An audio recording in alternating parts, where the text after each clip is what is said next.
You filthy fucking boy kissers ready? Are you ready to kiss boys?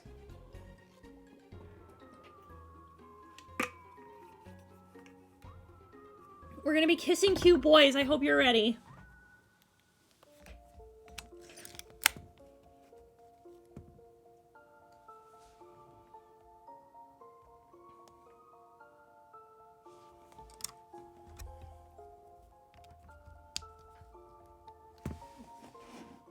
I'm ready to kiss boys. Also in there. Where's my... I need something really quick. Give me just 1 second. Where the fuck's over here?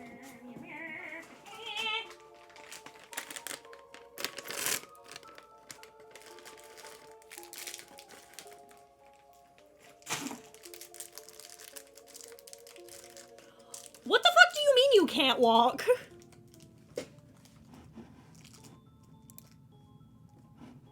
Why can't you walk? Also, is this an updated situation, or has this been consistent? It's just never come up until now. You did what?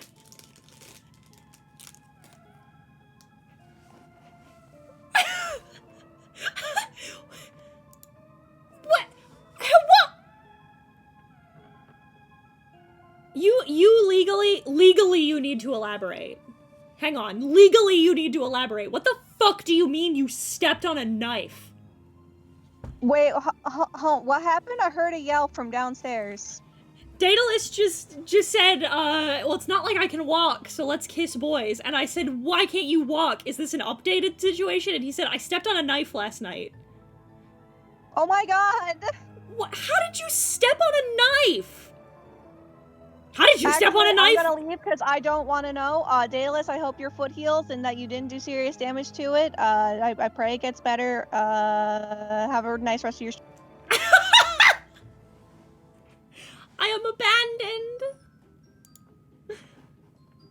I can't fucking believe this.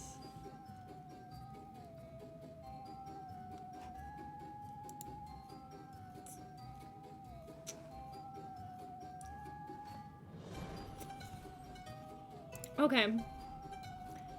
It said check out full game, and I was like, it's not out yet. Alright, we're gonna... How did you do this? Oh my god, it's so loud!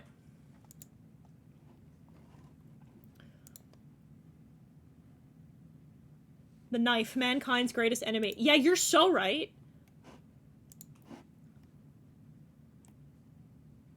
I want to know how you stepped on a knife in a way to hurt yourself. Yeah, seriously, wishing you the best, but like, what the fuck did you do? Funny enough, I was finishing the Mario video, but yeah, a knife had fallen on the floor. It's just a little cut. I don't think it was very deep. Okay, well... Good jorb. Criminy.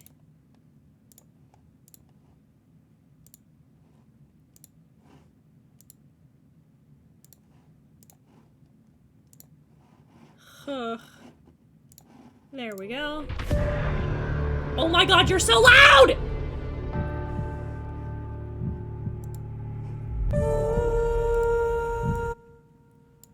Oh my god, so loud! Jesus Christ. Ooh.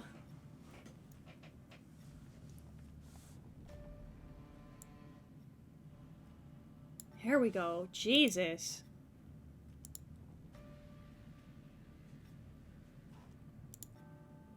Made with Ren Pie, I think.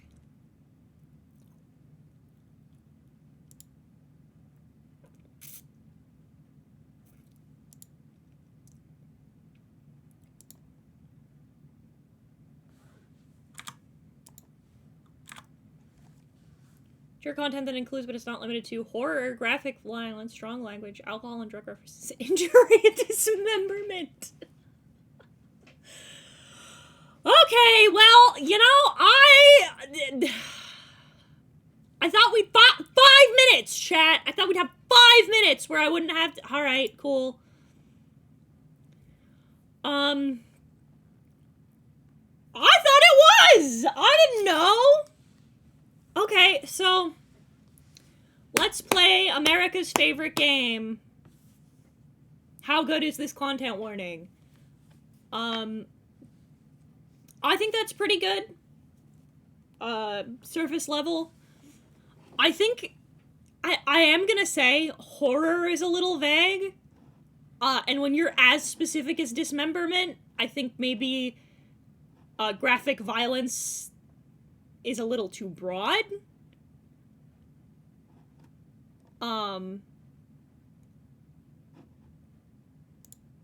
So I'd make your choices a little I'd make that a little more specific. I want to say I think like specificity is important, but what I would say the best way to, again, for stuff like this especially, I would say that the best way to do this is to include like a content warning. I'd almost include content warnings as like a submenu in the game. Maybe that's what we should do. Justin, take a note. Have a submenu that has for, Monster Match isn't gonna have this problem for, En Passant should have a submenu that contains content warnings. Progress text and dialogue, mouse wheel up, rewind text and dialogue, mouse wheel down, progress, spacebar. Okay. Oops. My caps lock is always on because I always hit it instead of shift or control while I'm drawing. Ooh, pronoun selections. Very good, very good. The world began to unravel long before you were born. Hang on, we have to turn the music off. They said there would be copyrighted music, so we have to turn the, well, you know what? Hang on, you know what? We're not pussies, it'll be fine. We'll audio jungle, it'll be alright. It began with fogfall. Spectral mist bled from the seams where reality wore so thin it split. And from that fog emerged monsters, inhuman beings with unnatural powers. Some possessed language and intellect, others were mindless beasts driven by little more than the desire to slaughter. As cities fell and unrest spread, humans united in their fear, while monsters thrived in the chaos. And then there's you. Here's me. You're not sure if you're even human. You were born cursed with hands that alter the minds of anyone you touch. Choose your backstory. Ooh, okay. The Unnamed, a fallen oracle. You were raised an oracle in a remote temple. The priests claimed your touch bestowed enlightenment, but visiting a mage revealed your curse for what it is. Following the mage's word, you fled in search of the Cenobium. You regularly experience unnatural premonitions that rattle your body and soul. An innate sixth sense gives you a heightened awareness of hidden supernatural presences around you. The Hound, a forsaken thief. You were raised by society's outcasts, criminals who accepted you when nobody else would. Your partner in crime, a friend since childhood, helped you steal enough money for a cure, then betrayed you. They left you with only enough coin to travel to the Cenobium, your last hope. You have sharply honed social intuition. You can survive and even thrive in the violent underbelly of any city using your experience with the underworld to get ahead. The Alchemist, an abandoned mage.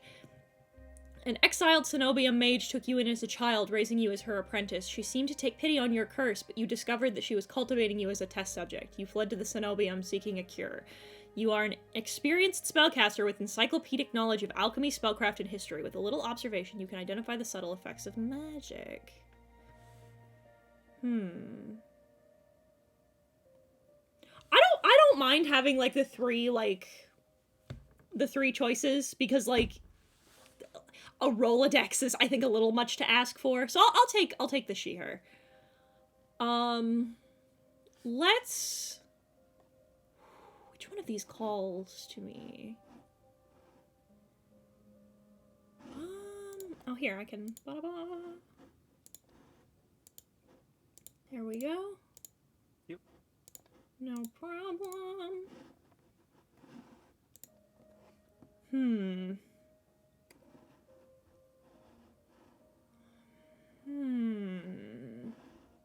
So what kind of build are you going for?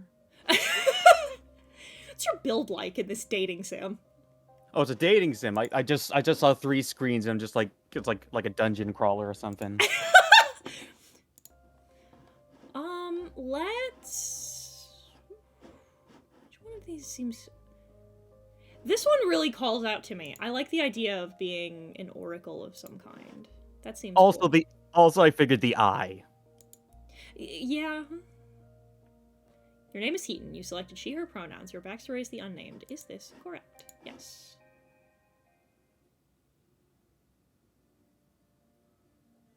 The wasteland stretches as far as the eye can see. There's nothing out here but death, the ever-present stench of decay, and countless sun-bleached bones cast like seeds across the barren land. I could say death doesn't scare me, but to tell the truth, I'm desperate. It's been 2 weeks since I joined a caravan bound across the wastes. Finding a group that would accept me was a trial in itself. As rations grew sparse and my canteen ran dry, I began to despair, but then I saw it. I like the heavy shadowing. Very Mike Mignola. Iridia, the city of knowledge, one of the last bastions of humanity left in the world, and home to the famous academy called the Cenobium. All the world's knowledge gathered in one place. If there's anywhere I'll find a cure for my curse, it's there. All that stands between me and a cure is a final stretch of salt-soaked wastes, or so I think until I see the first tendrils of fog sneaking beneath the wagon. Does fog fall? My stomach sinks at the very whisper of it, a silent storm more devastating than fire, dangerous in cities but a death sentence beyond them. A thick blanket of fog engulfs us, smothering out the lantern's light. The wagon lurches to a stop. An eerie silence is heavy as the mist falls over us. The only warning we get is a strangled scream. Stay back, no! The cry dissolves into wet gurgling. Then the wagon violently pitches to the side. I hit the ground hard, the air punched from my lungs. When I open my eyes, adrenaline lends sudden, awful clarity to the carnage around me. I like these backgrounds. A trader I once shared bread with lies face down in the mud, their back reduced to long strings of torn muscle, gleaming gristle, and exposed bone. Bodies litter the wasteland. I try to rise, but my ankle explodes with pain so blinding white blooms across my vision. Only when my eyes adjust do I see the dark shape in front of me. Ooh! A creature? Soulless. I was not expecting a creature. A soulless stoops over the twisted form of a carabiner. I freeze, but it swivels its head. A dozen bulging eyes twitch in my direction and blink as one. I don't like that they all blink at once. That's kind of gross. Soulless looks at me, splitting cheek and runs at me.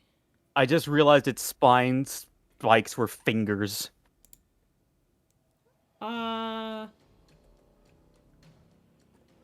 I'm going to save first. Let's go for the city. I take off, running deeper into the haze. The fog is so thick I fear I'm headed in the wrong direction until I see a dim pinprick of light emanating from the shadows of a spire. It's faint, but it's enough. I come too far to die here. Rapid footsteps echo all around me. I turn in circles, frantically searching the opaque mist for the source, but the fogfall twists and stretches around. Suddenly, the caravan's driver busts forth from the fog. Our eyes meet too late. He slams into me, knocking me to the ground, and slips in a patch of mud. The soulless falls on him as soon as he slows. It catches the driver by his throat and rakes his stomach with razor-sharp claws. He comes apart like wet paper, spilling intestines and viscera in steaming tides. Wow, it really paints a picture. Fighting the urge to heave, I claw frantically through the slippery muck for a handhold. Shit! My hand catches on the jagged edge of a rib jutting up from the water. Bandages unfurl around the gouge torn deep into my palm. The pain's quickly forgotten when a hand closes around my wrist. Can you stand? One of the travelers from the caravan leans over me. We need to run! They reach for my hand and I realize too late that my bandages have come undone. No, don't touch me! The sensation of their thumb brushing the back of my hand sends a shiver down my spine. All it takes is one touch. In the space of my breath, my curse takes hold. Their lips peel back into a deranged grin. Oh, horrible! No, I've seen this face countless times before. This is my curse, madness of my own making. Their grip on my hand tightens until pain radiates from my knuckles. Let me go! Suddenly, clammy hands crush my throat, choking off my breath. Spit bubbles at the corner of their mouth and flex my face. The edges of my vision darken as my lungs scream for air. What? I can't scream! I don't have any fucking oxygen! My nails gouge deep into the traveler's wrist. No matter how much blood I draw, they don't flinch. The more I struggle, the tighter their grip grows. My pulse hammers in my ears, slowly thudding each beat. This can't be happening. I'm going to die, and not because of the fog fall of the soulless, but because of my own curse. Tears sting my eyes. No, not here. Not like this. The hands drop from my neck, leaving me wheezing for air. My lungs burn with each ragged cough. My vision clears. The traveler's face takes shape, hovering inches from mine, lips still split in that macabre smile, even as blood seeps from between their teeth. They give one last shuddering breath. They slump over, claws hooked through their stomach. The soulless shoves the body aside, and the glowing eyes, studying its leathery, thick skin as though grinning. There's a flash of claws, red spills across my vision. I thought there'd be pain, but as I think into the murky water, all I can feel is the grit of silt filling my mouth and the icy embrace of shallow water. Distantly, I notice an arm resting amongst an outcrop of reeds, mine, neatly severed at the elbow. Should have taken both arms. Without them, maybe I could have survived. Maybe I would have had a home. Instead, I'll die cold, alone, and face down in a desolate wasteland. A fitting end for a monstrosity like me. If this is death, it's not as bad as I feared. The cold is gone, as is the choking stench of bog water. Could drift forever, cocooned in oblivion until all thought and sensation vanish. No curse, nobody howling at me in madness and terror. Nothing at all. The thought has a terrible appeal to it. The next moment, I take a reflexive breath. Air pours into my lungs and then out again in a ragged grasp. Feeling comes flooding back. Warm cloth on my bare skin, a firm surface underneath me, a strange tang of sulfur in the air. Do not be afraid.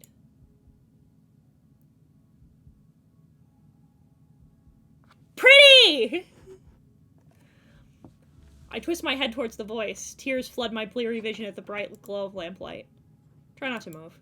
The voice is calm, steady, and commanding, but more importantly, it's a stranger's voice. One thought cuts through my mental fog. I have no idea who this is. I am completely at their mercy. Stay away from me! My words come out in a little more than a creaky whisper. I clamp my mouth shut, hating how weak and helpless I sound. No. No? Fuck you mean no?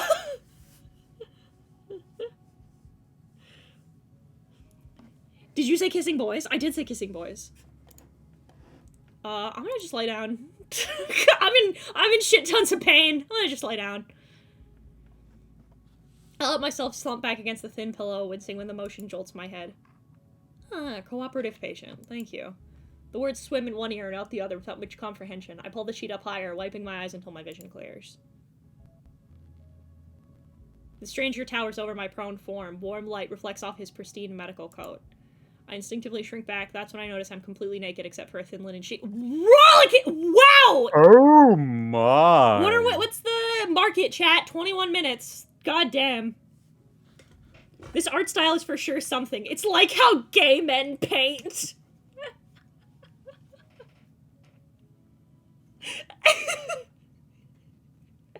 I feel like I should be reading all these characters' voices with the Asterian voice on. Probably. Oh, wow. Wow. Wow. He's pretty.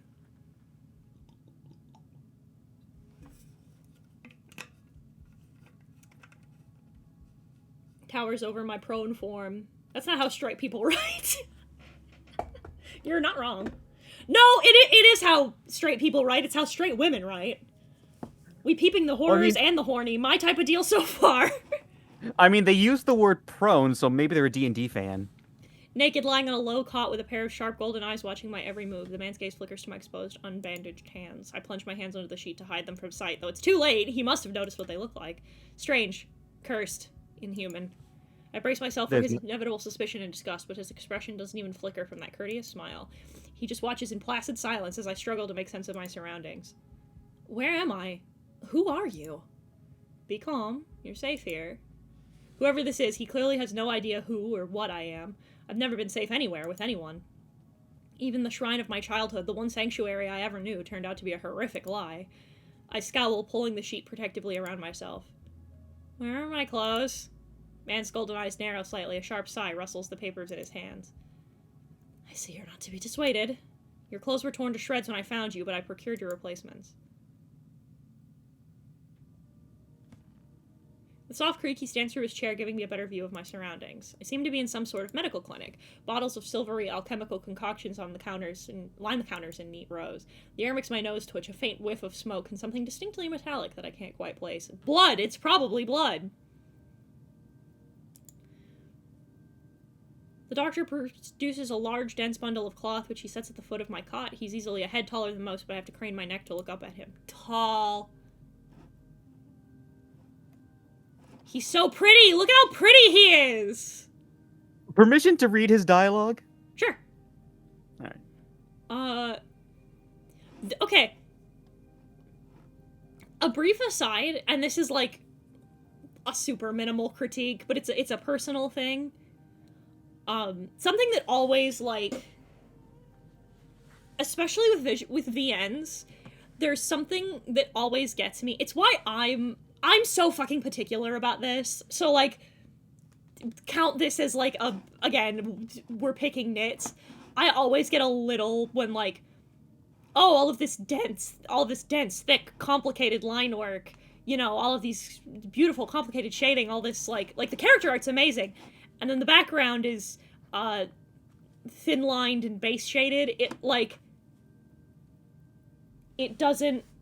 Like, the styles are kind of clashing? A little bit. It's not as bad here as I've seen. I've seen some bad cases of, like, these two things do not mix.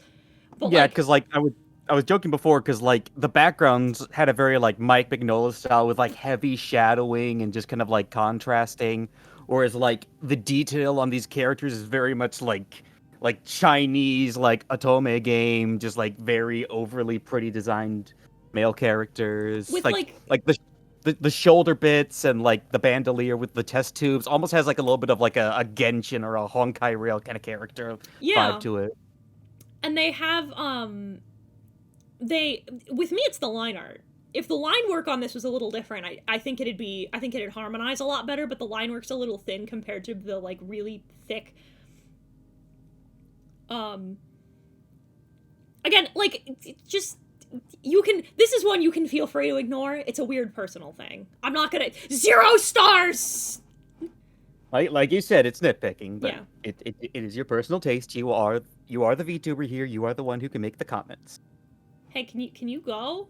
Can you go? I'm naked. I would like you to not. Thank you. Look at this narrow waist. Look at this distinctly grippable waist. This fucking Dorito of a man. I lift my head, looking defiantly into golden eyes. Meeting his gaze sends a hot frisson down my spine. That's a good word. It's a $10 Scrabble word. Something about him nags at me, like a half-formed memory I can't place. Can you step out first? I'm not getting dressed with you standing here. To my surprise, the man's mouth quirks. Oh, I like you. I was not planning on watching. Still smiling to himself, he disappears through a narrow door. I hear a soft click as the lock turns behind him. I count to 3 in the sudden silence. When I don't hear any more footsteps, I reach for the bundle of clothes. An itch on my elbow stops me short. I reach out abruptly to rub at it, and then freeze with my fingers meet a neat line of stitches. I know what I saw. That beast took my arm clean off. And yet, my arm shows no sign of injury apart from the black stitches poking through my skin. I gingerly flex my fingers, feeling the heart race with the sensation. This is impossible. I should be dead, or at the very least, gasping out my last breaths. I squeeze my eyes shut, waiting for the pleasant dream to unravel, to wake up bleeding out in the swamp. But nothing happens. Seconds tick by, my arm remains resolutely healed, my surroundings pristine and quiet. In numb disbelief, I reach for the replacement clothes and begin stiffly pulling them on. They're thicker and warmer than mine were, with a black wooden cloak? Yeah, Jesus, to go with them, but there's one thing still missing, my bandages. Golden-eyed man didn't leave me with any, even though I know he saw my hands. I slide off the bed and make a few unsteady steps towards one of the drawers. This is indeed a doctor's clinic, there must be bandages somewhere. Start opening drawers at random, and of course, that's when the door swings open once more. Are you looking for something? I whirl around, clutching a thick roll of clean bandages. I try to step back from him, but my legs bump up against the edge of the cot. Your caution is understandable. Though if I meant you any harm, you would know. That doesn't make me feel better in the slightest! Yeah, that's not helpful. Nor is it reassuring, nor is it comforting. But he makes no move towards me, so I quickly wind the bandages around my hand. This is a dating sim. And I'm a big action person. I feel like I haven't really given these a try myself. Visual novels, dating sims. I like them, though I can understand it in the genre. They can be hit or miss. Yeah, it's, this is one of those things, right, where, like, I think, like, the direct inverse is something like Ultra Kill, something like a movement shooter or a character action. Because, like, these are very heavily narratively based. It's reading, right? Like, your gameplay is reading.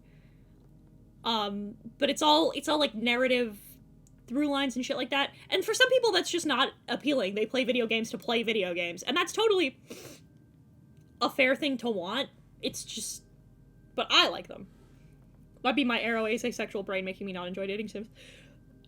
I would just try regular visual novels then. Play something like Steins Gate. Glowing scars and mottled skin disappear under a layer of clean white cotton. May I ask why you needed additional bandages? I clenched my jaw. I knew it'd be a matter of time before he asked about my hands, though the way he does is strangely roundabout.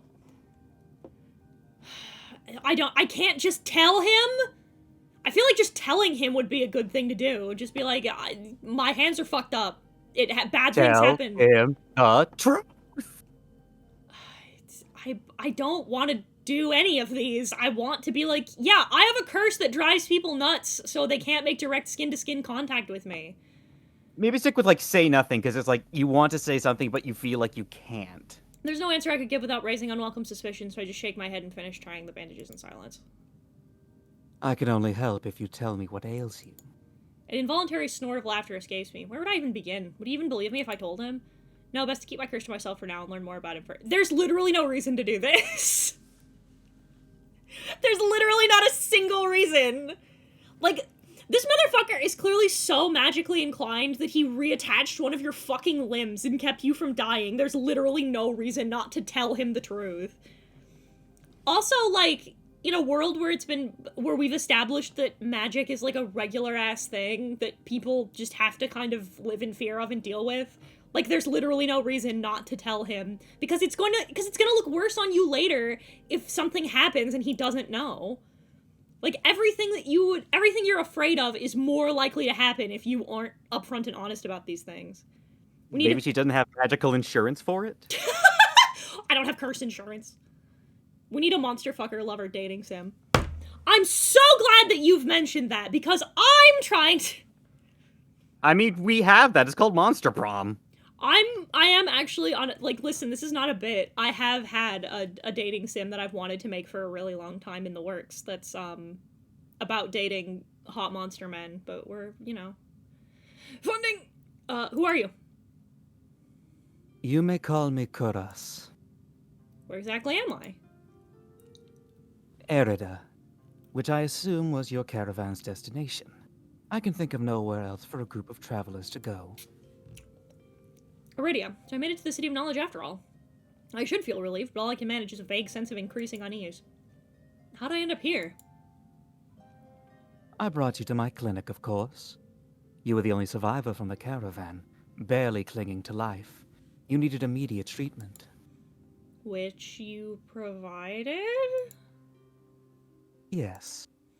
He says it so simply, as if I'm a small child and he's explaining Beijing condition to me. I mean, he kind of is! Like, 2 + 2 = 4 here, dummy. I frown and flex the fingers on my recently healed arm. Aside from being a bit stiff, it feels fine. Thoroughly attached to me. So you're saying you stitched my arm back on? Pardon? A soulless attack to the caravan. It ripped everyone to shreds. It tore my arm clean off! When I woke up here, I trail off, bewildered. I'd never heard of any magic that could heal a mortal wound like that. What kind of person could do such a thing? The doctor, Kuras, pinches the bridge of his nose. He sits back down in his chair, quiet for a long time. I do not know where you come from, but Iridia is the city of knowledge and deadly secrets alike. Information is power, and it is most unwise to give or receive it freely.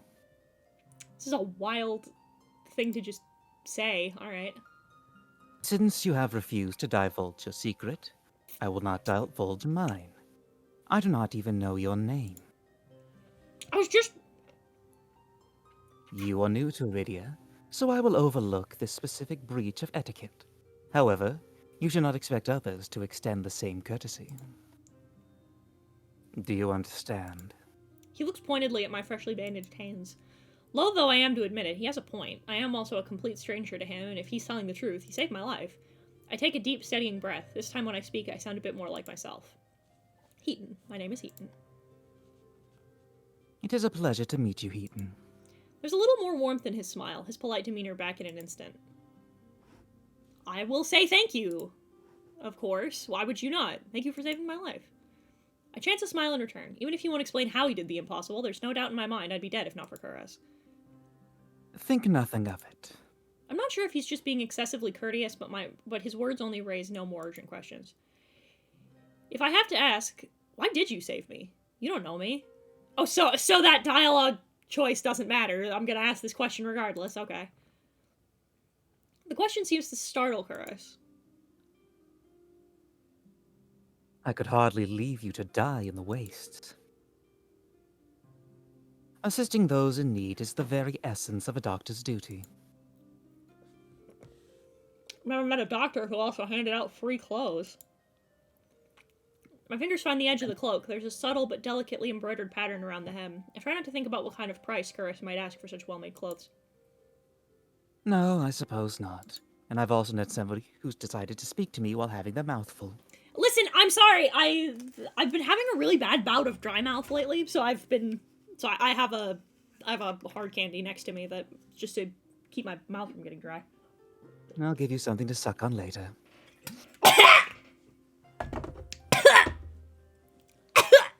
It's taking a drink.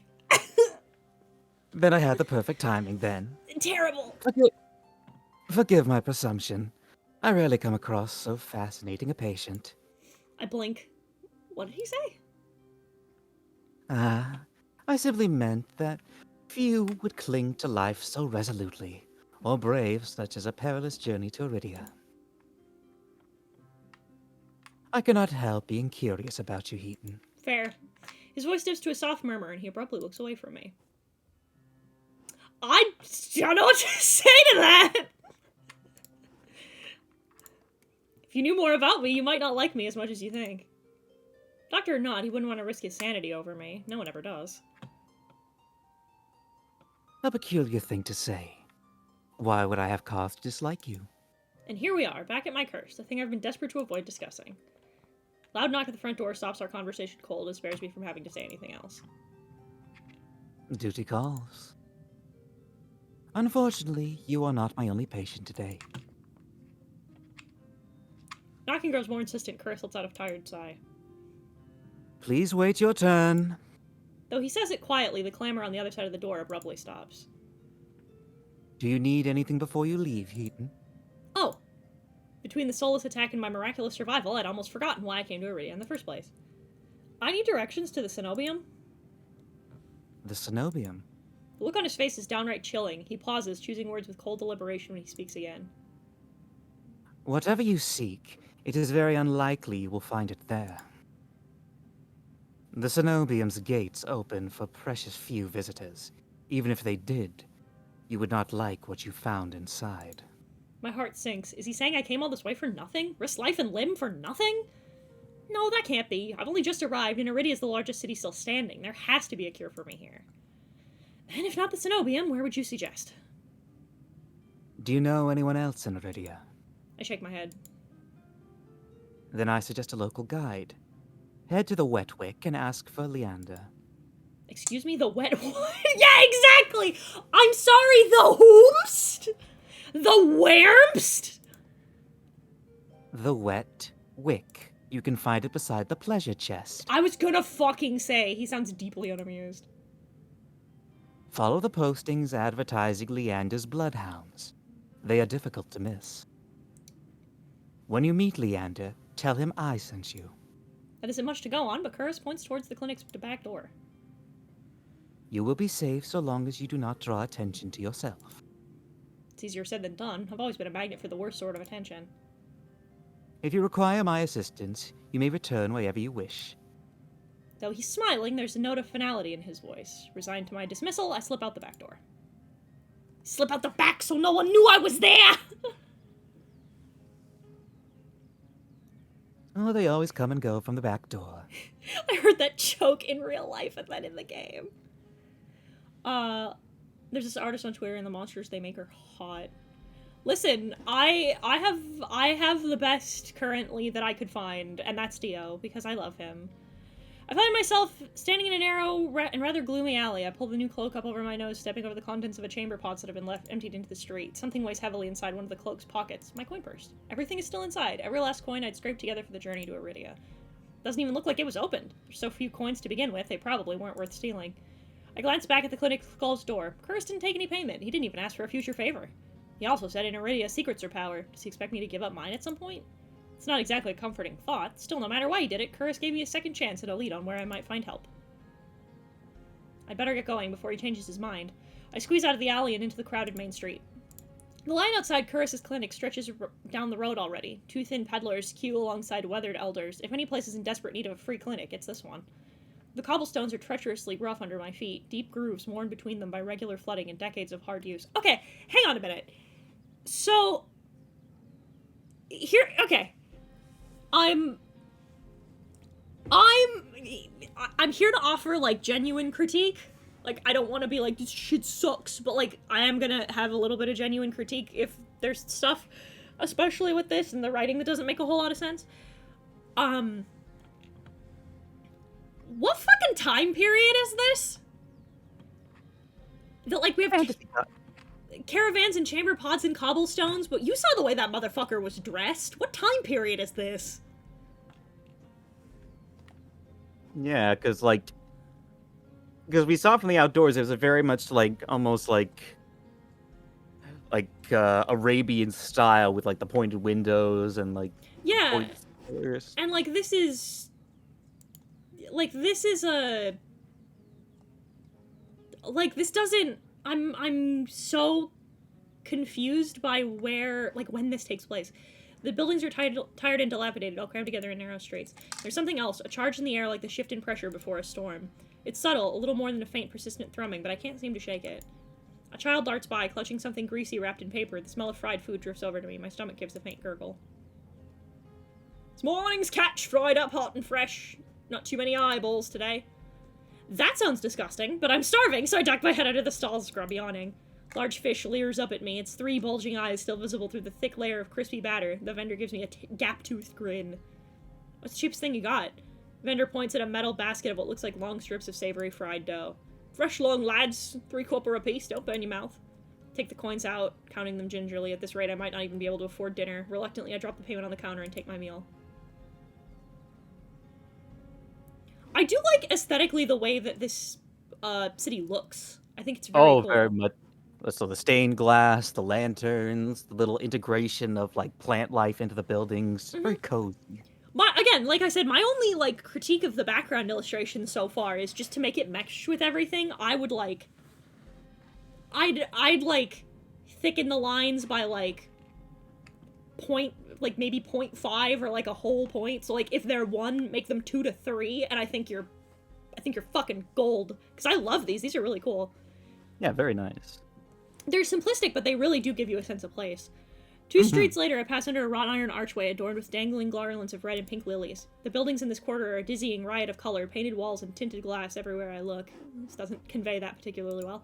Sheer red and pink curtains flutter in the open doorways, musical voices call out invitingly, incense mingles with the pungent scent of flowers barely covering salt and musk of warm bodies. This is also a demo, too, to be fair, so... This must be Iridia's entertainment district. I'm polishing off my food and dusting the crumbs from my hands when I spot a poster. It features the silhouette of a smiling man wearing a single dagger-like earring and the word Bloodhounds printed above his head. A motto, as above, so below, circles his artwork. If Leander is the leader of the Bloodhounds, then the face printed on the poster is likely his. I follow the line of identical posters around a corner and nearly hit my head on a precariously dangling wooden sign. Looking up, faded orange letters read, The Wet Wick. The facade of the building looks like it's seen better days, but I hear faint music and laughter coming from inside.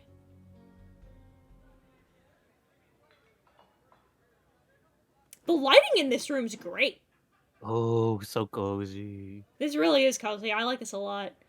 The inside of the bar is a far cry from the abandoned exterior. It's not even midday, yet most of the tables and booths are occupied by a loose assembly of people in matching green cloaks. Bustling bars are not something I'm used to, but I steel myself with a deep breath before pushing forward. A cursory glance doesn't turn up anyone with dagger-shaped earrings. I'm about to head towards the counter when a chant rises from the center of the room. Show! Show! Show! Remaining green cloaks abandon the bar and their booths start to rush towards the center of the room in a sudden torrent. There's no time to move out of the way. I'm caught, swept along in the ale-stench current. Hey! Rhythmic chanting drowns out my voice. I thrash, throwing my elbows as the press of bodies grows heavier. My hip knocks into a table. I grip it, holding on tight to steady myself, but the crowd is stilled. The chanting stopped. A pair of gilded boots stride across the tabletop. Seriously, you dogs again? Scattered laughter and cheers rise from the audience. I drag my eyes upwards. Okay, so you see what I'm saying? Like, in character design, I feel like... Yeah, like Ottoman Empire vibes. Yeah. Very... Yeah, it's Ottoman Empire, but this guy looks like straight out of, like, a Magic the Gathering card. Right. Like, it's a Leon Kennedy! No, with the scar and the way the hair kind of tinges, if anything... This is Jason Todd. Wait for Ellie to just burst down the door. This is a little bit. I love this art style, though. He's very handsome. Oh, it's all good art. It's just, there's a weird clash about it. Yeah. A well-dressed man stands on the table in front of me, his broad shoulders framed by the thick lapels of a trench coat. This really is the last time, alright? This time when he speaks, the audience falls silent, as though they'd be bewitched by his magnetic presence by a rich, low voice, but nothing is as captivating as his smile. He beams at the crowd around him, a performer on a makeshift stage. Don't blink, or you'll miss it. He laughs, and the dagger-shaped earring dangling from his left ear catches the light in a flash of gold. It would seem I have found Leander. He raises his hand above the audience and snaps. A flash of pale green light. Real magic, no ordinary stage trick, blinds me. The brilliance ebbs, my gaze refocuses on the mage towering above me. He flicks his wrist and the magic spiraling around him coalesces. A delicate flower stem sprouts from between pinched fingers. One by one, glowing lily petals spring forth. With a flourish, the mage presents the conjured flowers. The audience bursts into clapping and cheers. A genuine magic show was the last thing I expected from a place called the Wet Wig. Leander pulls their iridescent bouquet out of the air and turns in a slow circle, giving his audience a good look. Now who could use some good luck? Eager onlookers scoot closer to the table. Some reach for the lilies while others whistle and call Leander's name. But his cool green eyes slide right over them, locking on me instead. How about you? My chest tightens. Every person gathers to turn to stare at me. I will take. I reach out, all too aware of the way my fingers tremble as I carefully take the flowers from him. There's no weight to them, only a faint warmth that radiates from the stems. As soon as the flowers leave Leander's hand, their light dims. They fade away in a shower of opalescent light. To my surprise, Leander laughs under his breath. That's the problem with flowers. They don't last long, but they leave an impression, right? He grins at me, and I find myself smiling back. Oh yeah, Jason Todd! Confirming that his hair's black? Oh yeah. Yeah, it's Jason Todd, but like the way the belt is just like pushing up his titties, that is very Leon Kennedy. Jesus. He's some fucking supple titties. Jesus Christ. Leander steps off the table, dropping amongst the excited crowd with an audible clink. Alright, Bloodhounds, get back to your drinks. Show's over. Green cloaks disperse at his command, returning to their tables and booths. Look at those fucking bedroom eyes right there. Yeah, damn. Before I can make my way towards Leander, his eyes find me. Gives me a friendly wave, then beckons me over the crowded counter. I manage to squeeze beside him, but there's so little room for his broad shoulders pressed against mine. I tense, but he doesn't seem to mind at all. It's your first time in a radio? He says it lightly with a genuine air of curiosity. Do I stick out that much? No, but I'm certain I'd remember seeing a face as lovely as yours around Lowtown. My eyes flicker to the polished countertop. I'm not used to flattery, and being this close makes eye contact difficult. Just on cue, the bartender approaches us. Can I get you? Surprise me, and add anything my friend wants to my tab. Wasn't expecting the generosity, but I have to admit, I do feel a little thirsty after all that fried dough. I'm gonna go with waters. Good. Water's fine. Bartender leaves to fix our drinks. Leander leans his elbows on the counter. I'm close enough to notice the purple shadows under his lower lids.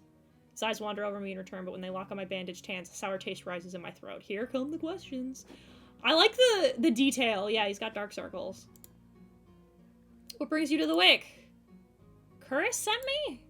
Pushes his hair back from his forehead, but it immediately falls right back into place. James.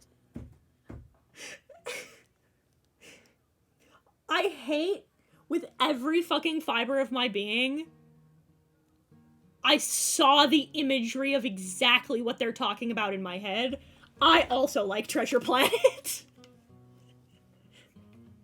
Like, I know exactly the pretty Disney boy move that just occurred just now. I'm so intimately aware. Oh my god, he is fucking Jim Hawkins. I'm seeing the themes here in this And design. I want a moment to be real. It's such a good song, though. Oh, so good. Listen. I like this character, and I want to again. I'm not saying like, oh, an original. I'm saying like I can feel the vibes of the people who designed him. I can feel it. The vibes are present.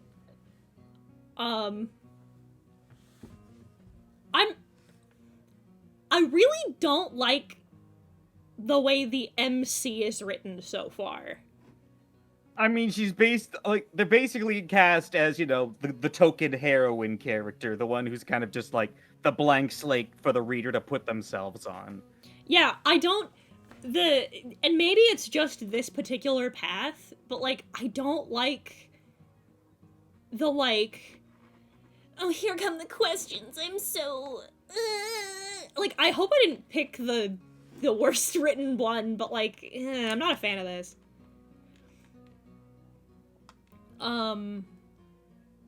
There's a fucking some alchemical symbols here. It's about work. Bartender pushes a pair of glasses our way. Don't realize how thirsty I am until the cool water touches my lips. I drain the water in a single gulp. Leander takes a deep swig of his beer and lets out a satisfied breath. How can I be of assistance? I need to get to the cenobium? As soon as the word cenobium leaves my mouth, the entire bar falls silent. Bloodhounds twist around in their seats to gawk openly. Finally, an especially drunk one speaks up. How are you bringing up the cenobium in here? Throw him out. This is bloodhound territory. Vitriol catches me off guard. From the angry looks thrown my way, it's clear I've broken some unspoken rule just by mentioning the cenobium. I glance at Leander. He's drinking, though he hasn't noticed the uproar. Only when he catches me looking does he lower his glass. Oh, for the love of... He drags a hand down his face. Keep it down, will you? This is business. I tense, expecting an argument, but the outspoken bloodhounds silently return to their drinks. Only a handful continue to watch me warily. Sorry about them. Cenobium's a bit of a touchy subject in these parts. Mix in enough drinks, and, you saw. How about we continue this outside? When I give him a terse nod, he pushes away from the bar counter. I follow Leander to an alleyway tucked behind the wick, Jesus, I can't read, where layers of frayed bloodhounds posters have been plastered to the walls. Seeing them side by side, the resemblance between Leander and his likeness on the poster is impressive. Curse didn't send you here for help with the cenobium, did he? From the look he gives me, he already knows the answer. I glance away. No, he didn't. He suggested I find an alternative. Yet here you are, asking about them anyway. What do you need the cenobium for? I don't want to tell him about my curse. The less people know about my capabilities, the better. Thankfully, Leander takes my reluctant silence as an answer. Well, I see you're already aware of the city's currency. Information's worth its weight in gold here. Kuros told you the truth. The cenobium's dangerous. Get on their bad side, they'll imprison you if you're lucky or torture you if you're not. The cenobium's supposed to be a place of learning, a sanctuary. Cenobium's always been heralded as the last bastion of human knowledge, a shining beacon of hope in a world steeped in nightmare. If any place held answers, it'd be the cenobium. That's why I came here. That's what they want you to think, but things that seem too good to be true are often just that. Such a simple statement, and yet it leaves me reeling. If it's true, I staked everything on a lie, then what now? Leander clears his throat. But as I always say, there's solutions to every problem and alternatives to every solution. He claps his hands and turns to me with a brilliant smile. That's why Curse pointed you to the Bloodhounds. Let us help you. Whether it's hunting the soulless, finding people, or recovering stolen valuables, we can do it all. I am free of charge. I'm shaking my head before he's even finished his practice speech. My patience is wearing dangerously thin. Listen, I appreciate the offer. My problem can't be solved by a group of good Samaritans. To my chagrin, Leander nods slowly. Then your problem must be fairly serious. If the cenobium's your first choice, you're not searching for a magical solution, are you? Or you're searching for a magical solution, aren't you? When my eyes widen, he nods along, as though he suspected all along. Be happy to help you out. That is, if you'll tell me what ails you. Leander might not work for the cenobium, but he is a mage, and a powerful one. If that demonstration earlier is any indication. I don't know, man! Fucking minor illusions, what? Like a first level spell? Was that minor illusion? It almost seemed more like thaumaturgy or like... I mean, it's close to druidcraft, but if it was druidcraft, then the flowers would be real. I mean, like, they looked like it. Were more like prestidigitation or something? I don't know, you can't create images with prestidigitation. That's minor illusion. Yeah, but it's like made of light, so... It didn't look like solid flowers. It's level 1 magic is what we're saying. Yeah, like it's cantrips. Yeah, it must be low magic. This is, okay, another thing too is, like, with Kuras, it was a little clearer, but his design doesn't read particularly well. I don't get mage looking at looking at him, I was like, ah, yes, a mercenary, I've seen. Yeah, like, when I heard, like, Leander, there's like, oh, like, some kind of, like, tough mercenary type. Like, this guy reads more like rogue, like, maybe slight mercenary vibe, but, like, Yeah, I don't know. Like, I'm not just getting, there might be something to that, but I'm not getting mage from this. I'm silent, plagued by indecision. I don't know if I can trust him, but it's not like I have any alternatives. I hate to admit it, but this could be my only path forward. My confession comes out in a pained whisper. I'm cursed. Cursed? Oh no, I'm very curious. What kind of curse? Something ancestral? More recent? He looks me up and down, taking in my face, my eyes, finally my hands. Ah, it's your hands, isn't it? I wait until I'm certain my voice will remain steady before answering. My touch is dangerous. It changes people. It hurts them. Before I've even finished, Leander begins taking his glove off. He tugs his left hand free and flexes his fingers. Let's see it! He offers me his hand and a prismatic flash of magic ripples across his palm, but I'm already shrinking backwards. I can't. I don't care how confident Leander is. I can't bring myself to hurt him, to see his kind face twist into a mask of madness. Believe me, this isn't an ordinary curse.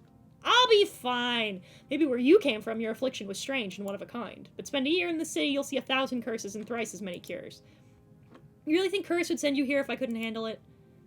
How do I know? Yeah, exactly! I was literally about to... I don't fucking know! I met him, like, 20 minutes ago!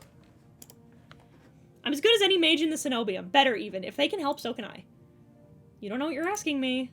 I'm asking you to trust me. I look from Leander's outstretched hand to his confident smile. With a short breath, I begin unwinding the bandages from my hand. Fine. You lose control. Don't say I didn't warn you. You can tie me up first if it makes you feel better. Wink wonk. With each joint I expose, I grow more and more certain this is a terrible idea! I was about to say, radiating confidence in this man. Ready when you are. If he's bothered by the way my hand looks, he doesn't show it. My fingers hover shakily over his palm.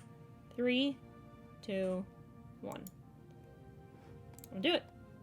Tap his palm once as quickly as possible. It's barely more than a brush, but that's all it ever takes. When I look at his face, expecting to see the worst, Leander only grins. See? It can't be. This time when I reach out to touch Leander's palm again, he catches my wrist before I can pull away. Told you, there's nothing to worry about. He trails off when my thumb brushes the soft skin of his inner wrist. I search Leander's face for traces of madness, but his eyes remain a clear, soft green. Color rises in his cheeks, he remains still except for the subtle bobbing of his throat. Wow! Phrasing! Good God! Neither of us speak as I trace the contours of Leander's palm, lost in an awareness I wasn't prepared for. I've been with other people, kissed them, been embraced by them, and more, but not like this. My fingers, long deprived by years of bandaging, pick up every single detail. The grooves of his palm, the smooth shell of his nails, the pulse of his heart. For as long as I've lived, I've never been able to hold someone's hand, not without dire consequences. I never realized what I was missing until this moment. You could almost call me touch-starved! While Leander's pulse is steady, my hammering fear gives way to excitement. I draw my handbag, take a steadying breath. My head feels as though it's stuffed with cotton. Habit alone guides me through the motions of rewrapping my hand, though my fingers tremble too much for the bandages to lie flat. I can't believe that worked. Can I ask you your name? I'm Hiten. I hiccuped. You're right to hide this from me, Hiten. That curse of yours is unlike anything I've ever dealt with. I can tell you're discreet, but you'd best not go showing that off to anyone else. Didn't plan on it. You staying in Lowtown? I paused, room and board with something I hadn't considered. I don't know. Let's get you properly settled, then. Wetwick is noticeably quieter. Without their leader, most of the bloodhounds have dispersed, or in a few cases fallen asleep beside their drinks. Got any rooms left, or did my lot grab them all to sleep it off? Bartender, who I now realize doubles as an innkeeper, slides a key onto the counter. You know, I always keep the corner room open for your escapades. Leander's laugh sounds slightly strained. And I always appreciate it, but you're mistaken. This is just for my friend, Hiten. Sure, stay as long as you like. You two have fun. Escapades, huh? Whore! Whore! Slut! Fucking harlot! I bet she wants to interlock fingers, too. Yeah, I bet you do. I bet you interlock fingers all the time. You fucking filthy harlot. I hesitate. My coin purse barely holds enough for a day's worth of meals, let alone a room. How much do I owe you? Nothing. Bloodhound rates. My treat, since you shared your secret. Food, drink, a warm bed, anything you need. Carefully, I take the key from him. It's small, but it weighs heavy in my palm. Never expected to have a warm bed in Iridia, let alone free meals. Thank you. Go explore. You'll find many roads in Iridia, each leading to different answers, but if you'll need a reprieve from what haunts you, come find me. Just be careful. I nod, taking one last look at the gleaming bronze key before tucking it into the pocket of my cloak for safekeeping. Leander gives me one last friendly wave before I depart.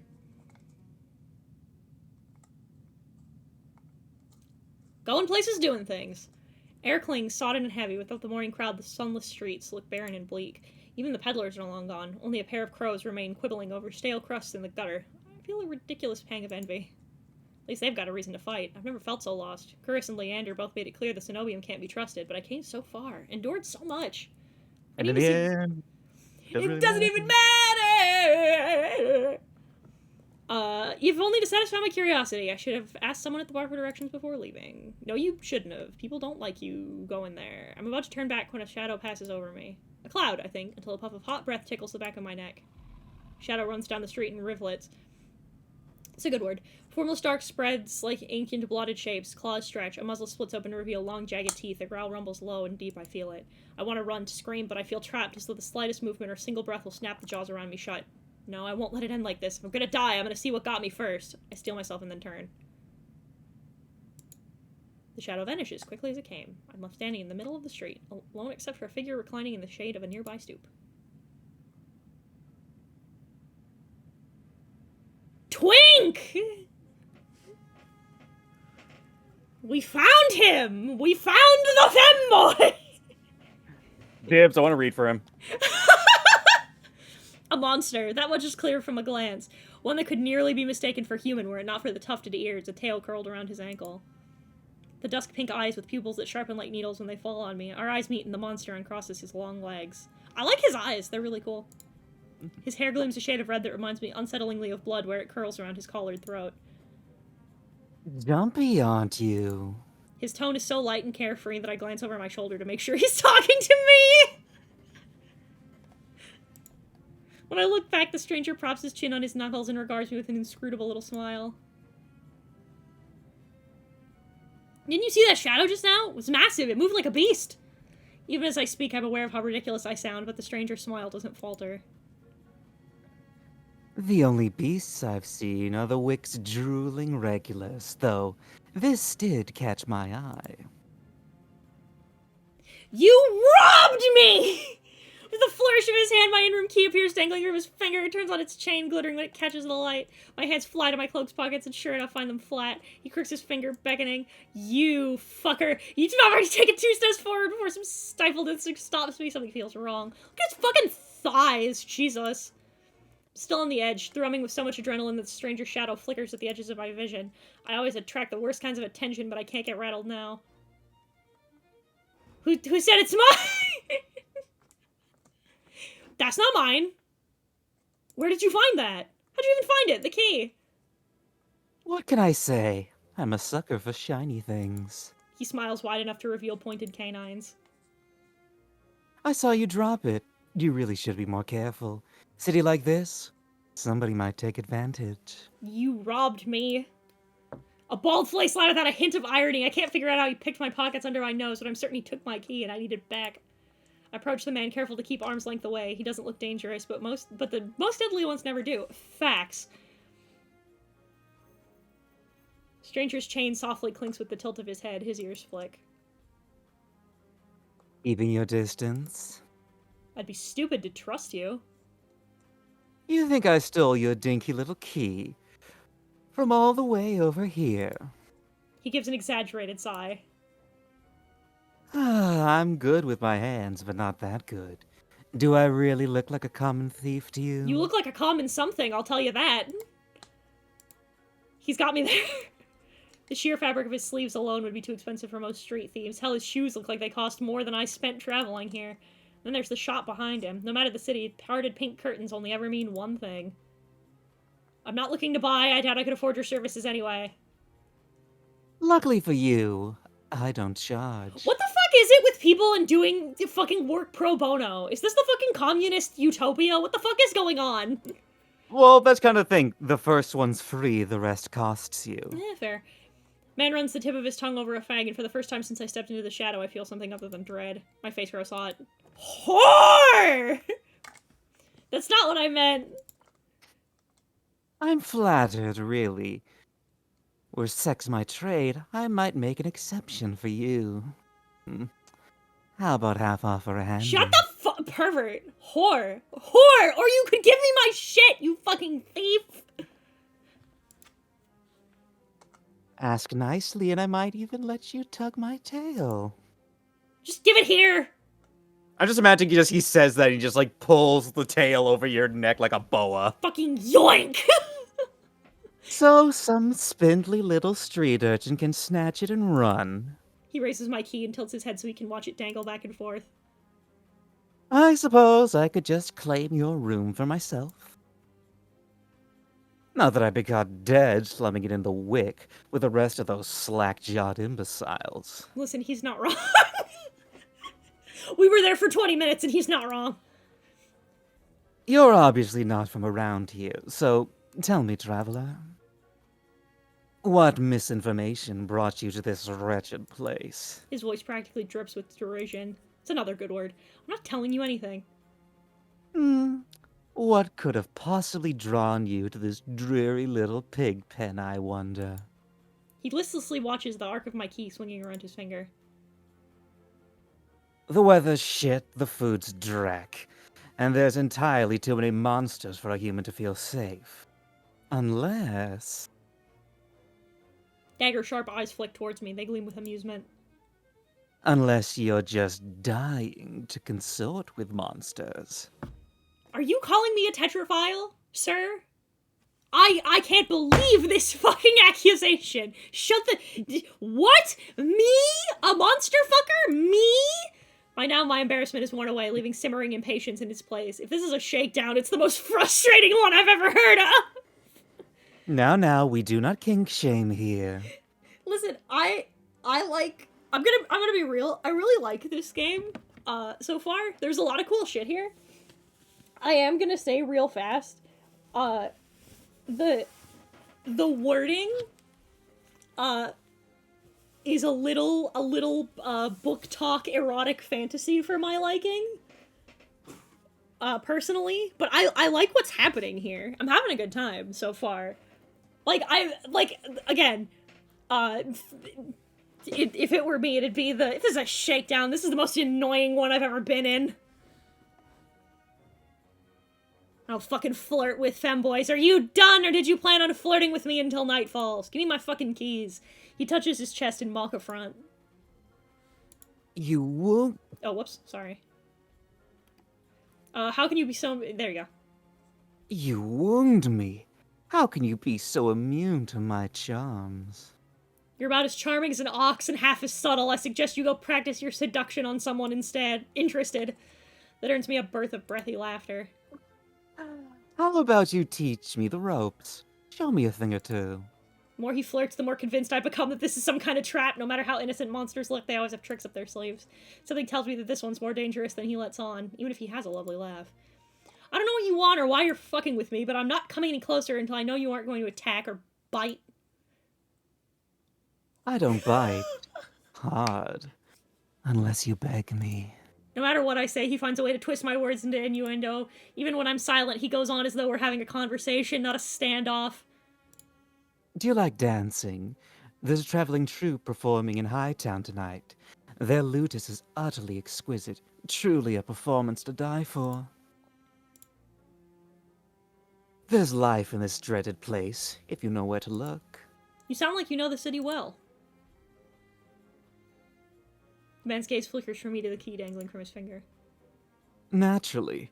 This dump was little more than a miserable little smear when I first arrived. Hightown, Lowtown, I know Iridia like the back of my hand. What about the Cenobium? You know where that is? His smile vanishes. Surely you've seen it. That absurdly large tower looming over the rest.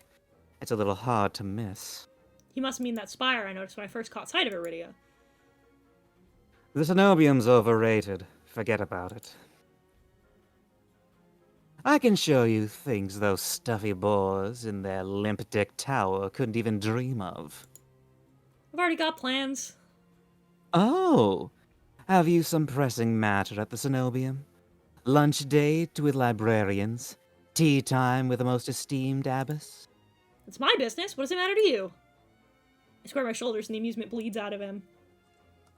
Your loss. The stranger, finally bored of his tedious game, extends his hand towards me. The key rests on his palm, neatly dividing skin and leather. When he makes no other move, I reach for the key, but as soon as my fingers graze smooth brass, his hand springs shut around my elbow. Hey! He yanks me down and I stagger, my soul slipping on the steps.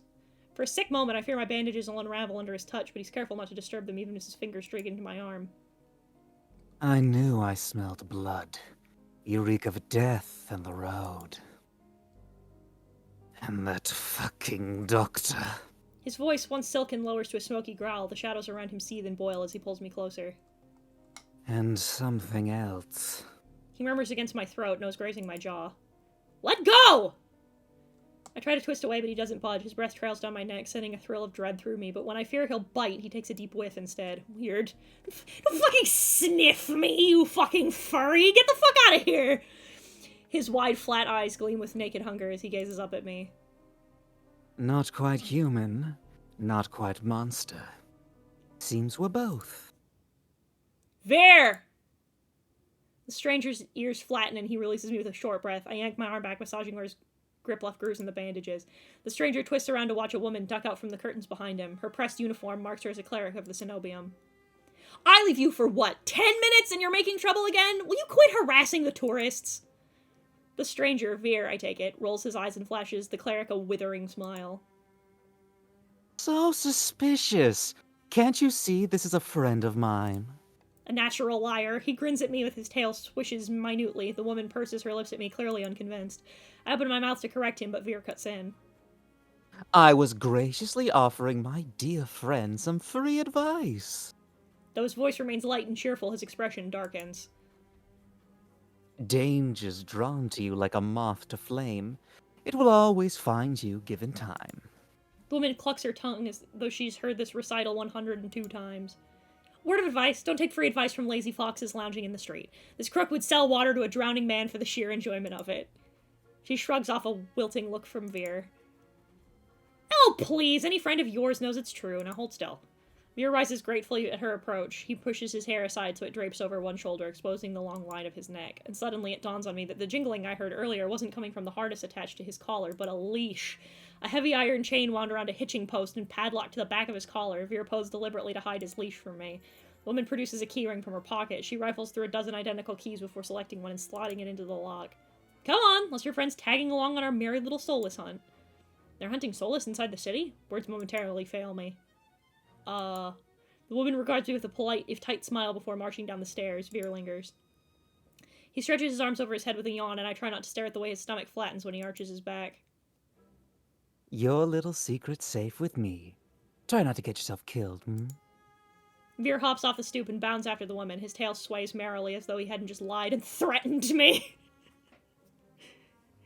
Literally actual fucking put this motherfucking on a... Dude, puts this motherfucker on a leash. Christ alive. Did you try that thing I mentioned?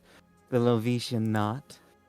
Not the one where you take 3 fingers and... Actually, don't tell me. Knowing you, it's disgusting. Veer's airy laughter echoes down the street. It's only after he and the cleric have vanished from sight that I realize I'm still missing something. Wait!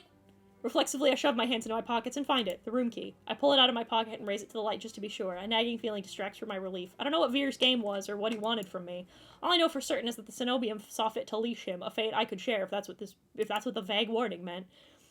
I let my eyes drift skyward past the lanterns gently swaying in the breeze to the Cenobium, faintly visible through the haze. Just one glimpse is all I need, and I can put this all behind me. This time, the key goes into my coin purse for safekeeping. Smart! It's easy enough to follow through the sluggish river that splits Iridia in two, a colossal bridge that arches over the dark water below. I cross as quickly as I can, climbing ever uphill towards the distant tower. Oh, it's pretty. Hours later, eggs laking. Legs. Jesus, legs aching. Sweat bleeds from my forehead. Finally, I find what I was searching for. God, I have a wooden cloak. I'm walking on eggs. What the fuck is happening? The Cenobium of the Luminous Void. It stands at the highest point of Iridia, surrounded by cold white walls. Well-dressed people stroll down the walkways, paying no attention to the massive tower in their midst. I'm the only one standing before the gates. I crane my neck up and up until the top of the Cenobium tower disappears into the clouds overhead. My stomach gives an uneasy lurch. Though far grander than the humble shrine of my youth, the Cenobium gives the same impression of being a gilded birdcage. Yeah, a little literally, I think. Knocking seems like a terrible idea, but I don't see any other way of making my presence known. I'm halfway up the steps when something moves in my peripheral vision. A shadowy figure crouches beneath one of the white walls. They reach out and tug on a vine as if testing its strength. Oi, you there! Shadow vanishes as quickly as I spotted it, and a gaunt-faced man in a crisp charcoal uniform marches up the steps towards me. Another tourist. Get the hell out of here when you're done gawking. Dismissive wave accompanies his equally dismissive words as he turns on his heel without even waiting for an answer from me. Look back at where I saw the intruder, but there's nothing. Just leaves blowing in a cool breeze. I almost witnessed a crime. I step away from the gates, hopelessness washing over me. Hello? A whisper so close I can feel the warm brush of breath on my skin. I instinctively jerk away, but there's no one beside me. Halfway down the staircase, I spot a woman swaying in the breeze. She's gaunt as a rail, her blouse moth-eaten. I'm unable to take my eyes off her, not because of the way she smiles a little too widely or the way her tousled braids look unbrushed for days, but because her eyes shine a vibrant, unnatural crimson. I'm both entranced and unsettled by their subtle glow. These days, you need a miracle to get in there. I'm unsure how to respond, or even if I should. Her gaze is uncomfortably fixed on me, heavy as lead. After the experience I've just had, I'm not too keen on indulging strangers with small talk. Despite my silence, she maintains her unflinching stare and smile. Lucky for you, I have miracles for free. Whatever she's selling, I'm not interested. My words come out in a tired breath. No thanks. I start down the stairs, but she abruptly steps onto my path. She turns her back to me, and before I can react, she slips her fingers under the lacing of her collar, stripping out of her blouse in broad daylight. Jesus, what do you do? As worn fabric unveils bare skin, my panic is smothered by cold horror. A misshapen, sunken scar carves into the woman's body. Pitted, gnarled skin snakes down her shoulders, blooming from a gaping hole in the back of her neck. A shuddering breath escapes me. The fuck? Whatever disease this woman had ate away from her from the inside out. How is she able to move or breathe? It's impossible. She shouldn't be alive, and yet... The power to cure anything can be yours, too. The power of the sea spring. The woman slides back into her blouse and deftly laces it up. If I've caught your interest, follow me. It's only a short walk away. Without another glance, she leisurely strolls down the Cenobium stairs, loose braids bobbing behind her. The edge of her scar peeks out from under her collar. I stand there, wordless, until I manage to regain my bearings. It's a twisted miracle, but a miracle nonetheless. This could be the stupidest decision in my life, but what other choice do I have? I take a final look at the Cenobium's shut gates and follow down the steps. Literally anything else, dog. I don't know about you. Listen, I don't know about you. Chat. I don't know about you. But what I do know is that when I am offered magical cures by a fucking zombie, I do not take it. What do you have against zombies? Zombie rot, traditionally. Hashtag not all zombies. Listen, one of the two things that you and yours are notorious for are turning into sand and mummy rot, so... That is rotting fist, and there's a difference. The crimson-eyed woman takes me farther still, until I'm met with an all too familiar sight. I'm back in the fucking building again! I got lurches when I faced the open horizon. The city's outskirts are hardly recognizable in daylight, and probably safer for it, but venturing beyond Iridia's walls is a gamble I wasn't prepared to take so soon. Keep going straight. The sea spring will reveal itself to you. I bark out a bitter laugh, loud and involuntary. Yeah, I'd rather not! Are you kidding? It's not safe out there! You're safe inside the city as outside, and truthfully, the territory before you, this is the safest of all. What do you mean, territory? This region belongs to Eyes. Most people know him as a gang leader, but he's much more than that. I squint against the empty wasteland. Only a fool or someone with nothing to lose would leave the city. Apparently, I'm both. But if the sea spring cured her, I need to see what it can do for me. I set off into the wastes. Over my shoulder, the woman calls after me. Good luck! I hope we meet again. My heart pounds with each step as I take from civilization. How did she know my name? It doesn't take me real long to realize it's not the only heartbeat I hear. Like a nagging thought in the back of my mind, I can sense another pulse thrumming through the earth beneath my feet. Feel its presence before when I first stepped out of Caressa's clinic, a living dread coursing underneath the city, only this time I'm getting closer to it. For what seems like an eternity, I force each foot forward, one step then another, until the realization hits me. I never told her my name. Something pierces the horizon ahead of me. A building nestled into a tall cliffside, but so starkly out of place it might as well be a hallucination, drips with extravagance and honeyed mahogany, an ornate jewel of architecture. A row of dark silhouettes stand on the horizon. Trees, I think, until I'm close enough to realize what I mistook for branches were spikes and jutting tendrils. Soulless, several of them watch in the distance like statues. I don't think, I just run. Exploding into a messy sprint, I push my legs as fast as they'll take me towards the decorated building. Yeah, this is a little weird. Flashes of night chase me, the gush of blood and screams of death, the smell of burning flesh and sour bile. I can't go through it again, I won't. The next thing I know, I'm dashing up wooden stairs, crashing through towering double doors. I gasp for air, my lungs burning from exertion. I'm desperate to be safe, but when I process my surroundings... It's more hellscape than sanctuary. Blood flows all around me, overwhelming my vision with a lurid, unholy red. Instinctively, my hand leaps to my mouth. But the rotten stench of blood never comes. Instead, a smoky scent hangs in the air, sharp and spiced. I swallow thickly, convincing myself it's not as gruesome as it appears. This has to be Sea Spring, the place that grants miracles. Pulling my eyes away from the pool, I take in the rest of my environment. Tall pillars flank me, blanketed in written notes. Seating pillows scatter the floor. A rustic kettle sits nearby. Someone must live here, despite how eerily empty it is. We're gonna just... I approach the paper-covered pillars. Maybe something here can tell me more. I reach for... the closest one. I reach for a note in front of me. It reads, "Dear Mother, don't cry for me. I'm sorry I didn't say goodbye. We'll meet again in another life. I love you very much. From Iris. P.S. If you ever see me, never speak to me again." It's written in perfect cursive. I've never seen such beautiful handwriting. Before I can ponder it further, a sharp chill runs down my spine. Something is watching me. I quickly set the note back, my eyes darting around the wooden deck, but it's still empty, vacant. Finally, I look towards the Sea Spring. The stillness hides something deeper, something wrong, something familiar. It's watching me. Hey! I spin around and come face to face with a pack of soulless. They chitter and growl, tendrils, spikes flaring threateningly, all different sizes and species, one sharing identical trait, glowing crimson eyes. I try to back away, my heel teeters over the Sea Spring. I'm cornered. Watch your step. It's deeper than it looks. That voice again. At the sound of it, the soulless freeze, their snarls quieting. I search for the voice's source and find it above me, lounging in the rafters. This one! This is the one that caught my interest! You look lost, little sparrow. His gaze is a violent crimson, one that sears through me, leaving me feeling raw and exposed. With the same eyes I've seen over and over, first with the scarred woman, now with the soulless circling me, all bound by the Sea Spring's blood red. In the shroud of darkness behind him, shapes like massive tentacles twist and coil around the wooden beams. I can't focus. The soulless growls ring in my ears. They're not advancing, but that could change at any second. Panic rises in my throat as I struggle to track them. Hey! Eyes on me. My stomach rolls as I tear my eyes from the soulless. Don't ignore someone who's talking to you. It's not polite. For a moment, anger knocks my fear aside. Who is this bastard? Fuck you! I'm kind of distracted by the soulless about to maul me. Only on my command. Bastard! Jesus. I scan the soulless again. They really aren't attacking, posturing more than anything else. You tamed them? Power of the Sea Spring. They're hungry, they might bite. Don't give me a reason to stop them. How about I didn't do anything wrong? Trespassing. And that's punishable by death? He gives a non-committal shrug. Expecting mercy was your first mistake. My voice stops in my throat. This man's terse coolness is both infuriating and terrifying. I rack my brain for a way to defuse the situation. I need help. Okay, fine, I need help. I thought the Sea Spring could cure me somehow. My voice wavers pathetically. Honesty's never been my strong suit. He cants his head to the side, appraising me, but doesn't respond. I fidget nervously. I'm telling you, I came here for help. Aren't you listening? Your hands. Alarm jolts through me. I hide my hands under my cloak. Show me. Why? Won't ask twice.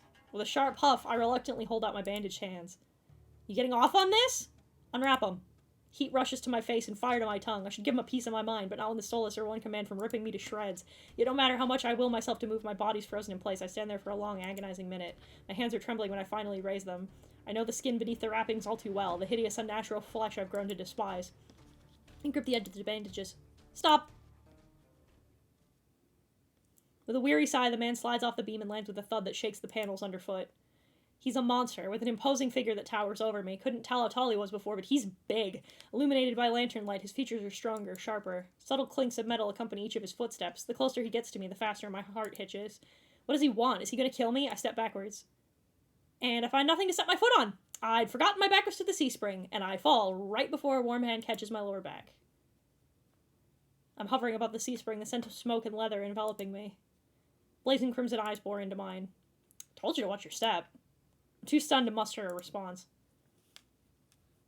Like I weigh nothing, he guides me back to solid ground and steps back. Following a subtle gesture from his fingers, the souls around us disperse and relax. The shift in their demeanor is so abrupt it gives me whiplash. The enormous tentacles are no longer in the rafters, though now I doubt I ever saw them at all. Either way, I exhale a breath of relief. Thanks.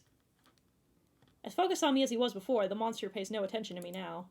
He kicks some seating pillows out of the walkways, checks the contents of the kettle with a scowl. The sudden disregard is almost insulting. Ooh, I like this music.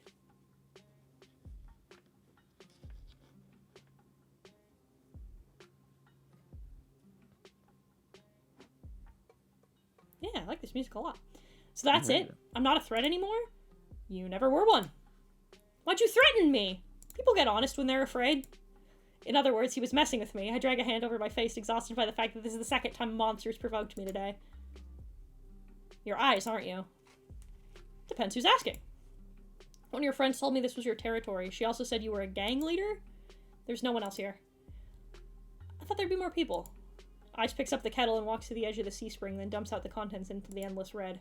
Gang took a walk. His pleasant smile stretches across his face, ear to ear. Then in an instant it drops. I get the sense I shouldn't talk about his gang again. You said you came here for help? Depends. Can the sea spring cure a curse? Probably. You mean you don't know? Nope. Shakes out the empty kettle and starts collecting stray cups, tidying up. My frustration builds. I narrow my eyes at him with a questioning glare. When he notices, he returns it with an amused smirk. You being irritating on purpose? Listen, Sparrow, the sea spring can cure anything. Nothing's stopping you from trying it yourself. What do I have to do? Drink. I have to drink from the sea spring? My eyes glide to the blood-like pool beside us. The idea of ingesting strange liquid makes my guts churn. Is there a price? Always. Ice taps his temple with a finger. You lose it a little bit. That's it. Might have already beat it to the punch. My humor earns me an amused, fanged grin. This is a little different. When you drink from the sea spring, you forget who you are. Your mind combines with everyone who ever drank before. Humans, monsters, soulless, one big, happy family in your head. My blood runs cold. I've heard of these before. Group minds. My attendants used to tell me that my power granted people access to a higher plane of understanding, a group mind of my own making. All lies. Something tells me this is real, even if one thing doesn't add up. Your eyes are red too, but you obviously forgotten who you are. Before I can finish my sentence, Ice strides past me towards the entrance. Time's up. Let's finish this later. Wait, already? You barely told me anything! Came on a bad day. Got somewhere to be. There's still so many questions burning on the tip of my tongue, but my frustration spills out before any of them. I was told to come here for help, but instead I get threatened and kicked out. You're joking, right? Watch your tone. I'm nice, but you don't want to ruin the host's mood. My skin prickles. The feeling of being watched washes over me again, and my eyes dart back to the sea spring. A lone ripple dances on the quiet surface. I take Eyes' advice and clamp my mouth shut. Eyes approaches with nearby Soulless, a lanky dog-like one with 6 legs and a crown of tendrils. Several sets of crimson eyes adorn its sides. Its forked tail wags rapidly when Eyes squats beside it. He runs his fingers through its tendrils, scratches its chin, and pats its head. A gentle smile plays across Eyes' lips. The affection he holds for the Soulless is painfully clear. I dip my eyes away, my stomach fluttering at the tender sight. It's getting dark out, so this pretty girl will guide you back. Following a short whistle from Eyes' lips, it trots over to the entrance, obediently tail swaying. I watch the Soulless warily. Pretty's not a word I'd use to describe it, and the idea of it protecting me sounds absurd. If I decide to drink, how do I find you? Find someone with eyes like mine. They'll point you in the right direction. Think it over. Once you drink, you can't go back. It's a lot to process. I give a small nod. At least I know I have another option for a cure, disturbing as it may be. I follow the Soulless at a measured distance and watch it nudge the giant doors open with ease. When I'm about to cross the threshold, I sneak one last glance behind me. My heart skips when I meet Eyes' eyes. I'm about to snap my head away, but he just flashes me an easy smile. Till next time, Sparrow. Buy you a drink for scaring you. I don't trust myself to do anything but respond with another curt nod.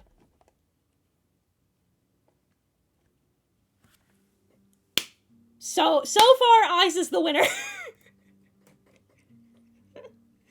Because of this, like, demonic Dilf energy? No, I wouldn't say he has Dilf energy. I've talked about this before. I have a couple of, like, designated types TM. Because, spoilers, 9 times out of 10, people who make otome games don't cater to me. Nobody likes hot older men. And all of the times when they're hot older men, they're all creepy or weird. So I don't like them usually. My second usual go-to is I really like punks with a good heart. Like, for example, when I was young, I really liked Yusuke. I still really like Yusuke. I like Ryuji. I like Josuke. He's my favorite JoJo. Like, that archetype. Have you watched Forza with Crafty yet? No, no, but he showed me clips of Forza, so I know.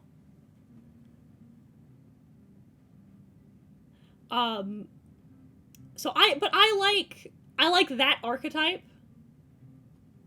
Like, for example, in Genshin Impact, I really like Arataki Ito. Like, I like that vibe.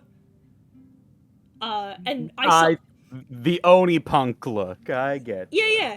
And so, of them, I was like, oh, please be like Ito a little bit, because I like that vibe. And yeah, I like that vibe. So I like Eyes. Eyes is the winner so far.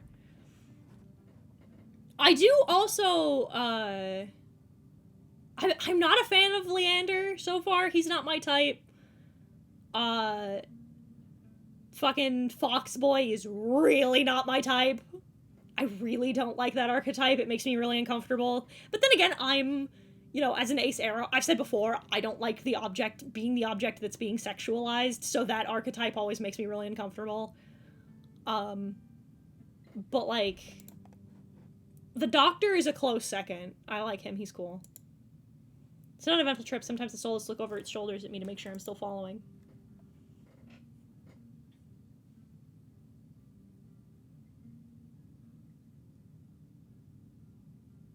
Ito, my favorite fail boy. I like Ontario's voice for the Doctor. I do too. I like the horse type. Dusk darkens the sky by the time we reach the city. I can't sense that massive heartbeat anymore. Maybe it was all in my head. Solus sits and looks at me expectantly with familiar crimson eyes. I'm gonna pet him. It's nervous. Funny dog. I carefully glide my fingers through the Solus's tendrils and scratch beneath its chin, just like Eyes had. It pushes into my palm in response, rumbling with a sound akin to a purr. The vibrations are soothing, almost healing my fatigue. When it's satisfied, the Solus spins around and scampers back in the direction we came, vanishing into the darkness. Listen, also, it seems like he's some weird eldritch monster, and I think that kind of fucks. I'm not gonna lie. That's really cool. Yeah, I just also see, like, look out, there's a Solus. It's not a Solus. Yes. We pooping. Boop. That's a predator! My head spins. Maybe I should call it a day. Where's the funny man I saw trying to climb the walls? He's the only one that's left. Nightfall creeps around the streets of Iridia. The city, labyrinthine even in daytime, has become a warren of treacherous alleyways. The streets are completely deserted. If I hadn't been here earlier, I would have thought this part of the city abandoned. I make my way through the winding streets, doing my best to keep my bearing towards the wet wig. My steps slow and I hear rustling in the dark. I strain my ears, but everything is still. Is the silence playing tricks on me? No, something's up! The fine hairs on the back of my neck prickle, a frisson of discomfort running down my spine. Something's wrong. My eyes start from one side of the street to the other, searching for movement, but the shadows are deep and dark as pools of ink. I see nothing. I can't stay here. I need to reach a busier part of the city. Drawing my cloak tighter around my body, I hurry on my way. Though I keep my eyes sharp and listen intently, it's only the sound of my own footsteps. As moments pass and nothing happens, I begin to wonder, maybe I really did imagine the noise. I turn the next corner and my thoughts come screaming to a halt. My head spins, the world blurring as adrenaline rushes through my veins. Only one thing is clear amidst the haze. The Solus that attacked the caravan. It's crouched over a dark, indistinct shape. A body. A garland of intestines spilled from pallid flesh. Blood grouts the cobblestones. For a mercy, the Solus is too distracted by its meal to have noticed me. My feet feel heavy as stones, but I can't just stand here. Holding my breath, I take a step backwards. When the wet, slurping sounds don't abate, I take another, then another. Then a shard of glass crunches under my foot. The world seems to slow to a crawl as the Solus raises its head, blood dripping from its tendrils. Every one of its bulging eyes fixes unblinkingly on me. It's really here. It's come back for me. Run! I'm off like a shot, running for my life through the darkened streets. Behind me, a piercing bay splits the silence, and heavy footfalls pound after me. My heart thunders in my chest. I take turns at random, trying to lose it in the maze of streets, but I can't seem to shake it. I can hear its breathing now, a wet, fluttering rasp, growing closer and closer. The same claws that severed my arms swipe out. I duck, saved by pure reflex, skid around a corner. I take 3 running strides before the bottom drops out of my stomach. A wall twice as high as me bars my way, a dead end. I turn around, the Solus looms in the entryway to the alleyway. It's no longer running. It doesn't have to. As it prowls closer, my thoughts race. Some of the buildings lining the streets are lit. There must be people inside. It's a long shot, but... I'll fucking scream! Somebody help me! My voice runs through the shadowed streets. Silhouettes pass by the windows, but nobody answers. In this wretched world, few people will stick their neck out to help their own flesh and blood, never mind a stranger. The Solus, provoked by my shouting, gives a rasping hiss. It's the only warning I get before it lunges for me with a final flash of claws. I hurl myself to the side, but the slick cobblestones betray me. I fall, sprawling over rough stone. As the Solus looms over me, I scramble away from it until my back hits the wall. Nowhere left to go. It descends on me for the kill, but the impact never comes.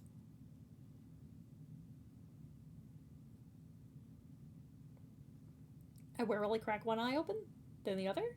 Not sure whether I should believe what I'm seeing. A hooded figure crouches in front of me, one bloodstained hand outstretched. There you are! There's the last one!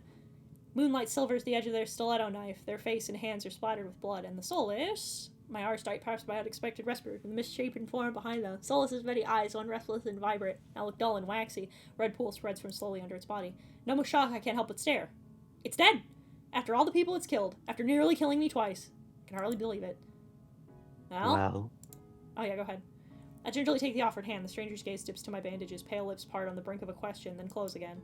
The strength belying their slight frame, they pull me to my feet. Something about them is strange, unlike any human or monster I've ever met. I can't place my finger on why. Vampire, I'm gonna guess. I'm gonna take a shot in the dark. As soon as I'm on my own 2 feet again, they pull away from me and start wiping the blood from their face and hands. Stay here. They turn away from me stiffly, leaning over the soulless's gangly body. Their back towards me. I realize I saw their hooded silhouette at the cenobium.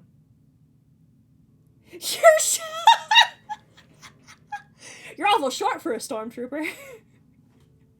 Oh, God, you saved me. I shouldn't have had to. Their harsh response takes me aback. Before I can formulate a response, they continue. What are you thinking, traveling alone at night? This is far from the worst thing haunting Lowtown. I can't make heads or tails of them. First they save me, now they're scolding me? Lesson learned? Could do without the lecture, though. To my surprise, they break eye contact. Their attention glides back to the soulless's corpse. They examine it with an inscrutable expression. I clear my throat to fill the silence.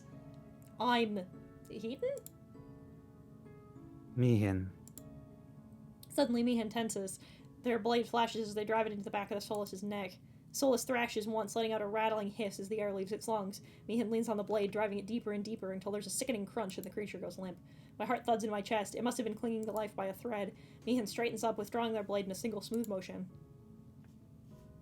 Better to put wretched things like this one out of its misery. I calmly clean the blood from their knife. I swallow, my eyes still glued to the cooling corpse. Why is a soulless inside the city? Mihin looks at me, eyes searching before realization dawns. You're new here. There's no walls around the city. Soulless can come and go as they please, until someone is contracted to stop them. The Cenobians' patrols don't bother to protect Lowtown. Not anymore. Let me guess, you're not a fan of the Cenobium either? I wouldn't go that far. Their brow abruptly furrows and they sheath their knife, motioning for me to follow them. It's not safe here. The vultures can smell death. I'm not quite sure what they mean by that, but I don't want to stay lost in the city, and I trail them as they stride down the street. If it's so dangerous, why are you helping me? You are making an unbearable racket. Next time you walk into a soulless claws, at least die quietly. Oh, dick. Okay, cool. Their answer's stingingly harsh. You know what? Fine! Fine! I will die quietly! I'll die so quietly! You don't even know how quietly I'll die! I just need to find my lodgings. I hold my hands up, trying to forestall any more snippy comments. Alright, I get it. Love to get out of your way. I'm sort of lost. I just need directions back to my lodgings. What makes you think I'll help you? You've already helped me once, though. Why not a second time? That seems to catch them off guard. Their brow knits so they look away, scowling. How troublesome. Hiten? I turn, surprised by the voice. Curtis walks down the street towards us. His white and gold clothing is pristine despite the grime of the city. Hello, Mihin. I see that soulless was your work. Mihin shrugs. There's a familiarity to the way they regard each other. You know them, Kuros? Mihin is a freelancer who has done a few errands for me. They are quite reliable. Unreliable freelancers don't eat. True. Hiten needs to get back to wherever she's staying before she wanders into the jaws of another soulless. It is late. Were you able to find a place to stay, Hiten? I'm staying at the Wet Wick. Both of their faces fall. I see. Would you like a guide? It might be preferable to wandering about alleyways. That would be nice. Mihin clicks their tongue and sighs, sounding mightily put out. Going into the Amaryllis district? That gaudy cesspit? Come, This way. Despite Meehan's clear distaste, when Kuros leads me down the street, they keep pace with us. Catching my curious glance, Meehan's eyes narrow. It's not safe this late. I don't care about you, but Kuros is the only doctor worth a damn in this place. Are you like this with everyone? The deadpan look Meehan gives me his answer enough. I catch Kuros hiding a slight smile. I suppress a sigh and resign myself to having a grumpy shadow all the way back to the wet wick. The route Kuros takes is completely different from my slow meandering earlier in the morning. In no time at all, he cuts through the darkened streets and twisting alleys. It seems like half the city has poured into the Amaryllis district's colorful streets. Laughter, clinking glasses, and music assault my ears from every direction. Yet the most noise still comes from the wet wick. Stores hang wide open, lanterns lit. Here we are. He moves towards the door, and Meehan lets out an audible huff. Don't tell me you're going in. I have some quick business with Leander. Fine. Oh, yeah, sorry. Fine. He still owes me for yesterday's work. Kuros is cute. I like Kuros. He is a good a second choice. I like him as well. They drag their feet, reluctantly tailing me into the tavern. Meehan's cool. I like them. Their archetype is just not for me. As soon as the doors open, a wave of sticky heat rolls over me. In the hour since I left, the wick has grown suffocatingly crowded. Kuros stands out, easily a head taller than most. Even so, I nearly lose sight of him among the sea of swarming bodies. Pardon me. The crowd parts as though answering his request. Kuros glances over her shoulder at Meehan and me before gliding through. How can anyone breathe in here? Meehan follows Kuros at a clipped pace. Leander is right where I left him, though he's traded places with the bartender. He holds a pair of shot glasses filled to the brim with luminous green liquid. And now for the finishing touch. A flash of magic paints the glasses white with frost.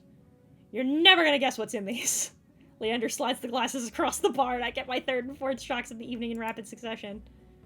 Eyes leans against the bar, an elbow propped up on the counter. He catches the glasses and lifts one to the light before turning it upside down. The contacts, magically congealed, stay firmly in place.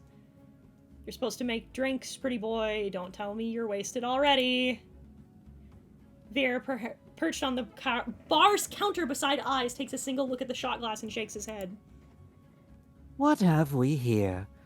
A bucket of boogers? Leander's nose treasure? You've eaten worse. Veer's lips twitch and his ears flatten when Eyes offers him a glass. He turns his cheek with a sniff and Eyes just snickers. Coward. Don't tell me you were actually... In one fluid motion, Eyes throws back his head and downs the shot. drinking that. That's it! I like him! I like him, I like Eyes!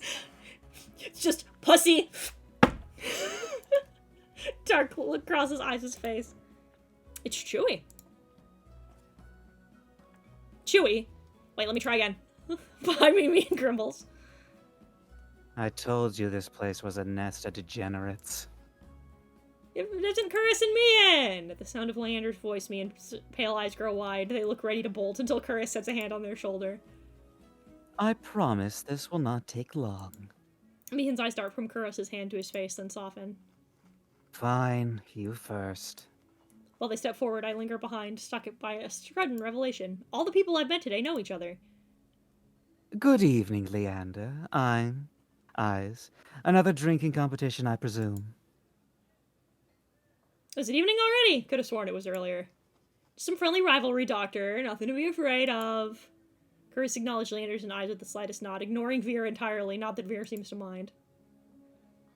He tilts his head with an impish smile, curves his lips when he spots me, and looming silently behind Kuros. I almost didn't see you there, Min. Looking for your booster seat. Fucking so mean! Meehan pushes back their hood, they level Veer with a cool look. I thought Eyes wasn't allowed to bring his pet in here. Veer's tail gives an angry twitch. At first the sign of an impending fight, Leander vaults clear over the counter. He slides in between Eyes and Kuros.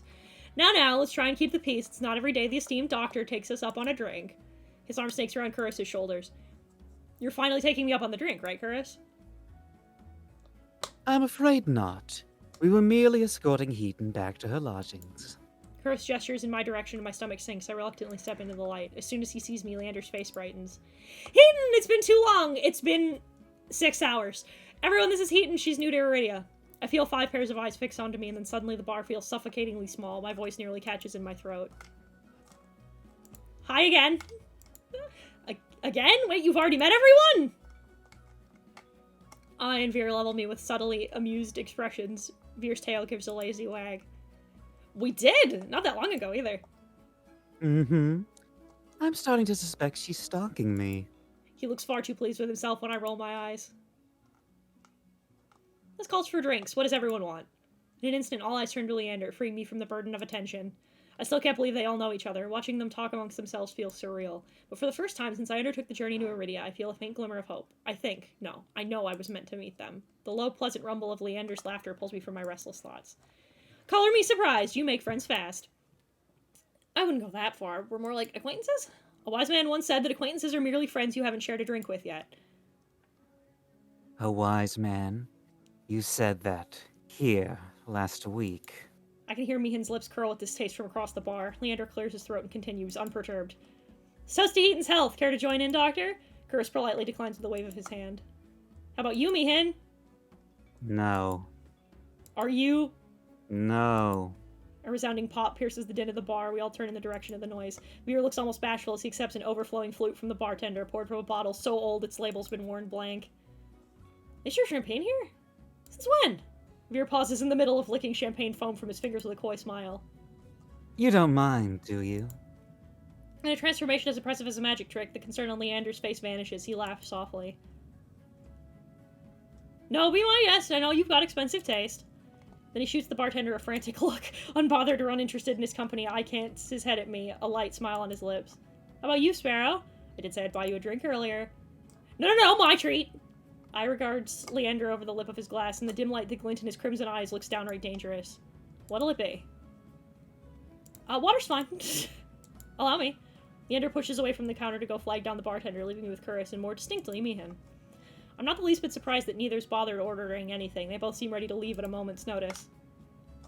Water is a wise choice. Is it your doctor's duty to encourage sobriety? Curtis shakes his head with a patient smile. The drinks here are notoriously watered down, most likely to cut costs, but it only encourages the patrons to overindulge. Meehan looks up from adjusting the laces of one of their bracers. The only reason anyone bothers coming here is the cheap rooms and cheaper drinks. Perfect conditions for terrible mistakes. It almost sounds like you're speaking from experience. Their pale face suddenly reddens and they look away scowling. Leander returns with a glass of water I accept with a murmured thanks. He claps, drawing the attention of the group. Alright everyone, let's toast. May Heaton's stay in Iridia be full of bright adventures and discoveries. Cheers. Leander, I, and Vera raise their glasses in unison. Meehan only crosses their arms and Curtis watches with polite indifference. The water's bitter, cold, and tastes faintly metallic, but I savor it all the same. Gradually, the din of the crowded bar fades to low murmuring. I find myself relaxing for what feels like the first time in years. Aren't you the popular one, Heaton? I'm guessing you met Curtis first. It would be more accurate to say I found her. He saved my life. I merely performed my duty as a doctor. Although I must admit I was confused when I woke up missing all my clothes. Leander makes a choked noise. Somewhere behind him, Meehan sighs. Not what you think! Eden was in grave condition. I could hardly treat such injuries through tattered clothes. You do have to cut them off, actually, when you do surgery. That's actually true. The silence that follows stretches uncomfortably long. I look away, unable to face Curtis's disappointment, and catch Veer snickering behind his hand. It's my cue to change the topic. Curtis isn't the only one who saved me today. Don't you listen? I didn't save you. You were simply there. That's Meehan for you. Leander reaches for Meehan, but they duck under his arm with practiced ease without so much looking his way. Reliable as they are moody. You're one to talk, considering you neglected to warn her to stay off the streets at night. I might have gotten a little distracted. Meehan's only response is a short breath. At any rate, I never got a chance to thank you, Meehan. Don't. The less soulless alive, the better. For a heartbeat, Meehan's eyes flick towards Eyes and their lips twist. Eyes is too busy nodding along to Veer's enthusiastic pantomime of stabbing to notice, lost no doubt in an enthralling discussion. I've had enough of this hellhole. Let's go. Meehan and Curtis share a brief look, then the doctor speaks up. Very well, but there is something that I must discuss with Leander. If you'll excuse us, Heaton. And just like that, the three of them depart, leaving me alone to sip my water in silence. Or so I think, until I hear a voice so soft it's practically a purr. Lost your tour guide. I turn to find Crimson and Pink Eyes trains on me. It's not lost on me that they chose the instant the others left to strike. It's just my luck. Had to be abandoned with the two most irritating people I've met all day. Monsters or not, there's no telling what I'll do if either of them push me again. Don't tell me Leander's already snuck off to get his knob slobbered out back. He's got business with Curris and Meehan. 2-on-1 business. Isn't he lucky? I can't tell if it's the champagne or the company, but Veer has grown noticeably more relaxed. He sits with his chin propped up on the back of his hand. His ears twitch whenever a hiccup shakes his shoulders. Why are you so far away? Come, join us. He pats the empty bar stool beside Eyes, but I hesitate. The smile Veer wears is sweet and distinctly sly. With drinks in the mix, I dread how he and I'll mess with me next. We don't bite. Much. I'm not sure about that. Just hours ago, he tried to rob me, and you threatened me. Me? Still? Surely you must be mistaken. You sure it was me? Yes, it was you, and then you had the gall to kick me out just so you could go drinking. He gives another one of his shrugs. I was lonely. A simpler answer than I expected, but I guess I can't fault him for that. Veer suddenly slumps forward, gossamer sleeves pooling where he rests his elbows on his knees. I sets his hand on Veer's waist, narrowly preventing him from tipping off the counter. How about we start fresh, Begin with proper introductions, get off on the right foot and whatnot. I'll start. He's fucking wasted. My name's Veer, hunter extraordinaire. Veer's right hand flutters to his chest and he bows his head, flinching when his hair falls into his eyes. I doesn't say anything, so I suppose it's my turn now. I'm certain you already know my name. Hard not to, where Leander shouts it every second. Veer tips back his head and drains the rest of his champagne. It's a pleasure to formally meet Hiten. He says my name slowly and deliberately, savoring every syllable. A tingle jumps down my spine. I quickly turn my gaze away. I smirks at my reaction over the rim of his glass. Is something funny? Nope.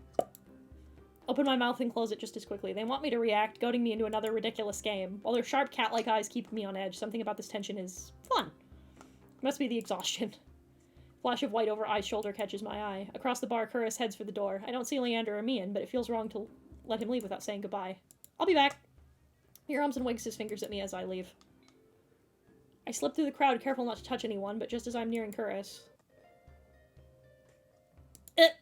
I stagger, shoulder checked by a man with a neck thicker than both my thighs. He stares down at me, nostrils flaring. Out of my way, shit stain. Asshole. I mutter while massaging my throbbing elbow. The roughneck wheels around, shoving a bloodhound out of the way so he can close in on me. Did you say? He shoves me backwards, sending me stumbling into the sticky floor. I'm fine, but my heart leaps into my throat when I see the roughneck bearing down on me. Trying to start something here? Roughneck freezes, his fist cocked back. A group of bloodhounds called by the commotion circle him, sizing him up. What feels like an agonizingly long moment, the roughneck looks from me to the bloodhounds. Finally, he sniffs and spits on the floor next to me. The lob narrowly messes my cheek. Screw it, too many freaks in the circus tonight. He turns his back on me, and comes face to face with Eyes. A dangerous smile spreads across his face. You'll do. What happens next is a blur. Eyes' fist crashes into the roughneck's jaw, causing an eruption of gasps, shouts, and even cheers around us. I scramble to my feet right as the frantic crowd swarms around me, cutting off my sight of everything and everyone. Through the ruckus, I hear Leander shouting, "Hey, Eyes, take it outside!" Ignore them, everyone. Look, drinks on me. Those 4 words, the wick erupts with hoots and hollers. The ring around me disperses as the bloodhounds and onlookers rush towards the bar. Through the thinning crowd, I catch glimpses of familiar faces. Eye vanishes out the back, dragging the roughneck behind him. Curris lingers near the door, searching, I suspect, for any wounded before he departs. Meehan draws their hood up as they slip out a side door, while Veer leans over the counter to swipe a glass of wine from behind the bar. And Leander, seated at the opposite end of the bar, gestures dramatically and apologetically at the bartender. In the space of a heartbeat, I realize there's no telling when or if I'll see any of them ever again. Whoever I pursue may be the last person I get to speak to tonight. I follow Eyes. That's gonna be end demo. Morbid curiosity draws me after Eyes. I slink up the back of the wet wick. Oh, no! Okay. I would have thought end of demo for sure. Okay, at least... Maybe they gave you just a little bit of time with each individual character, maybe? Aside from a fight, dull crunch reaches my ears, then a thud. I peer around the corner of the bar. Dark, glistening red splatters the ground, spidering through the seams of cobblestone and guides my to a collapsed body away from me. One so violent, the roughneck is now little more than a sack of crumpled flesh blotted with mud. Eyes exhales, his breath misting against the cold air. Blood flecks his knuckles as he looms over the motionless body, his feet on either side of him. Fear spreads like ice on my bones. Moments ago he was joking and friendly with the others, but now, Eyes' crimson eyes find me in the dark. Not running, Sparrow? I wearily rise to my feet, moonlight illuminating my face. I thought I was out of sight. Got eyes in the back of my head. Eye steps off the roughneck. My eyes stay locked on the body. It's wet with layers of blood and grime, completely still. He's alive. Are you sure? Calling me a killer or a liar? I'm gonna go liar, which I guess is both. In that case, he's dead. I squint and he smirks back. Don't believe me? To be honest, it's hard to believe anything coming out of your mouth. I'm a liar, after all. His bloodied knuckles catch his attention. He tries to rub them clean, but it ends up smearing blood around more. I keep making bad impressions on you. Didn't know you cared about my opinion. Just prefer you didn't piss yourself when we talk. Annoyance bubbles in my chest. I'm not pissing myself, even with your bad impressions. The first time we met, I chips away at my fear, replacing it with irritation instead. I kneels beside the roughneck and frisks him. I can't help but wonder if it was a crime worth the punishment, but I hold my tongue. Deftly eyes his hand search through the roughneck's pockets. Doesn't take him long to find his prize. A cigarette and a matchbox. Strikes a match, sparks up his angular features with golden glow. It's distracting for a moment, but my gaze inevitably drops back to the muddy body. You just gonna leave him here? I draws deep from the cigarette. He exhales heavily, smoke curling past his lips. I breathe in the sweet spice scent of cloves. I like the smell of clove cigarettes. As his tension melts away, he looks at me with cool, lidded eyes. Should I give him a blanket? Unbothered by the maybe corpse, he takes a seat on the crate opposite the bar. I stand awkwardly, forgetting why I came out here in the first place. Unpleasant silence stretches between us. Weather's nice. Cold, murky, and humid, he means. I refuse to believe he's teasing, or I want to believe he's teasing me, but for all I know, it just wasn't for Iridia. Was Princess good company? Who? He takes another long drag. His metal rings catch the light of the cigarette in a flash of red. The soulless who escorted you back. You named it Princess? Jealous? I return his smile. You have no idea. Think your nickname's more fitting. Sparrow. Not sure where Eyes got it from. Maybe I should tell him to call me by my name, but it's kinda nice. Not that I'd ever tell him that. Before I can dissect my feelings, I quickly change the subject back to the soulless. She's cute. In a weird way. I glance absent-mindedly at my hand, remembering how she nuzzled into my palm at the touch. Eyes' eyes softened for a brief moment. Tail wouldn't stop going when she got back. A group of them don't get much attention. Think she's cute now. Wait till you see her tricks. You taught her tricks? Princess is a smart one. She'll learn anything if you have the right rewards. Sounds about right. The idea of tame soulless is still so outlandish to me. Was mauled by a mindless, bloodthirsty beast, and he's talking about them like they're pets. But it's possible, all because of the sea spring. I need to get the answers he wouldn't give me before. I carefully take a seat beside him on the crate, contemplating my strategy. He doesn't seem to mind. He closes his eyes, tilts his head back against the wall, relaxed. Without the pressure of his intense gaze, I feel myself ease up too, as long as I keep my attention away from the bloody heap across from us. I glance over at Eyes and allow my eyes to linger. But I'm Tish. Sea glass-colored tattoo spirals up his arms, pouring over grooves of muscle. Silvery jewelry glints in the moonlight. Draws my eyes to his bare chest, rough hands, carved jaw. His ears, horns, his pupils, everything about him's sharp, even the fangs that only show when he grins. But my attention's drawn back to the tattoo. Something about it feels unnatural, as if the tendrils move when I'm not looking. What's your verdict? Whip my head back in the opposite direction. What verdict? Got a long, good look. You impressed, or do I need work? My face grows hot. You're annoying! I've seen worse. He responds with a low chuckle, draped in smoke.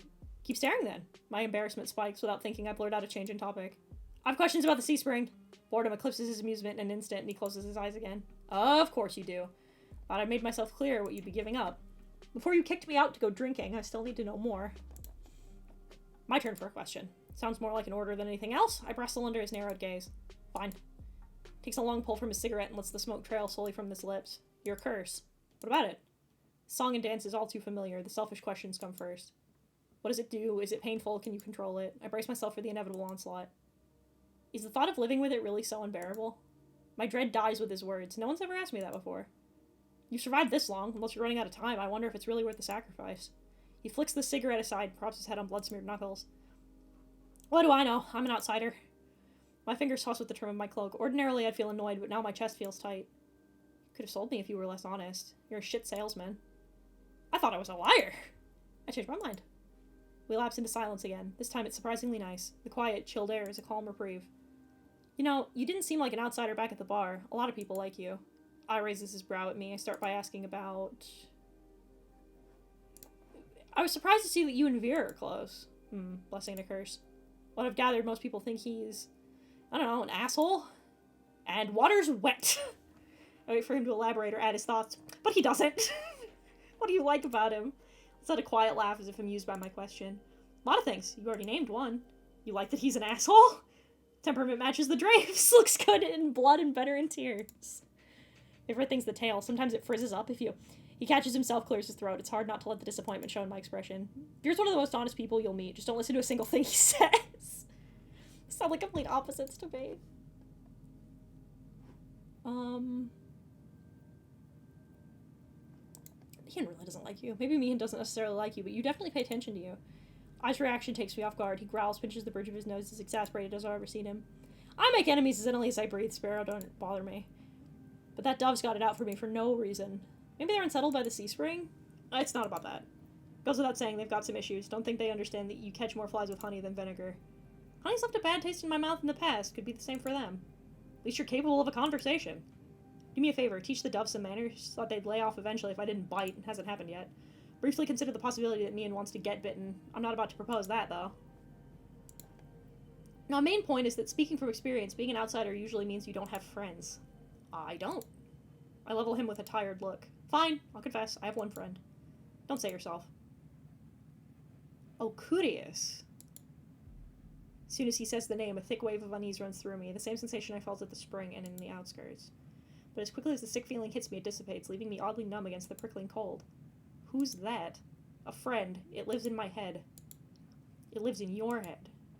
Ice taps the temple with his finger. Right here. Scared you off yet? That'd be the third bad impression I've made on you today. I'm stunned for a long moment, processing what he's just told me. Then I burst into a fit of laughter. You're serious? Eyes grins wide enough to flash his fangs. Deadly. Sounds so fucking absurd I can't help it. On top of everything I've gone through today, it feels like I'm living a fever dream. I've come close to death more times than I can count. Encountered tame souls in a horrifying group mind, and now I'm supposed to believe that there's something living inside Ai's head.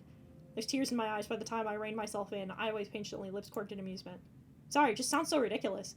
The tension that wound my shoulders so tightly has melted away, and for the first time in a long time, I feel like I can breathe. I feel better. Dukas, where in the rat's ass are you? Raucous shouts rise in the streets, echoed by the sound of heavy boots sloshing through the mud. Voices share the roughneck's accent from the bar, the same roughneck who's still maybe dead, lying bloodied across from us. I nearly forgot about him. Shoved to my feet as their voices get louder, they're closing in quick. Eyes pulls me by the wrist out of the alley from the beaming moonlight. We dive into a nook between the buildings, veiled in the shade of tattered canopies. It's a tight fit. Eyes boxes me against the wall, his body all but pressed against mine as he towers over me. The second time today, the heady scent of smoke envelops me, but this time cut with the metallic tinge of someone else's blood.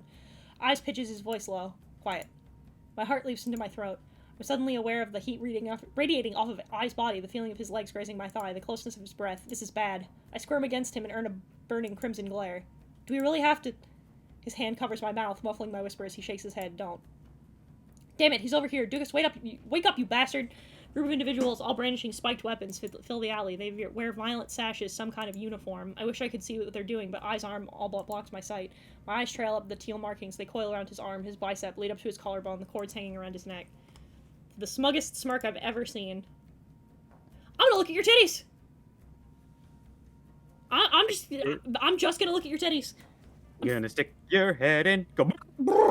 I don't have a lot of options. My eyes start away from his face, following the line of his necklace down his chest, the way the pendant hangs above the line of his abdomen just before the skin gets swallowed by darkness. A thrill jolts through me, my face hot beneath his touch. This can't be happening. Why am I getting worked up in this situation? Because he's hot. Voices in the alley grab my attention this time. Shit, he's got more broken ribs than whole ones. What kind of freak did this?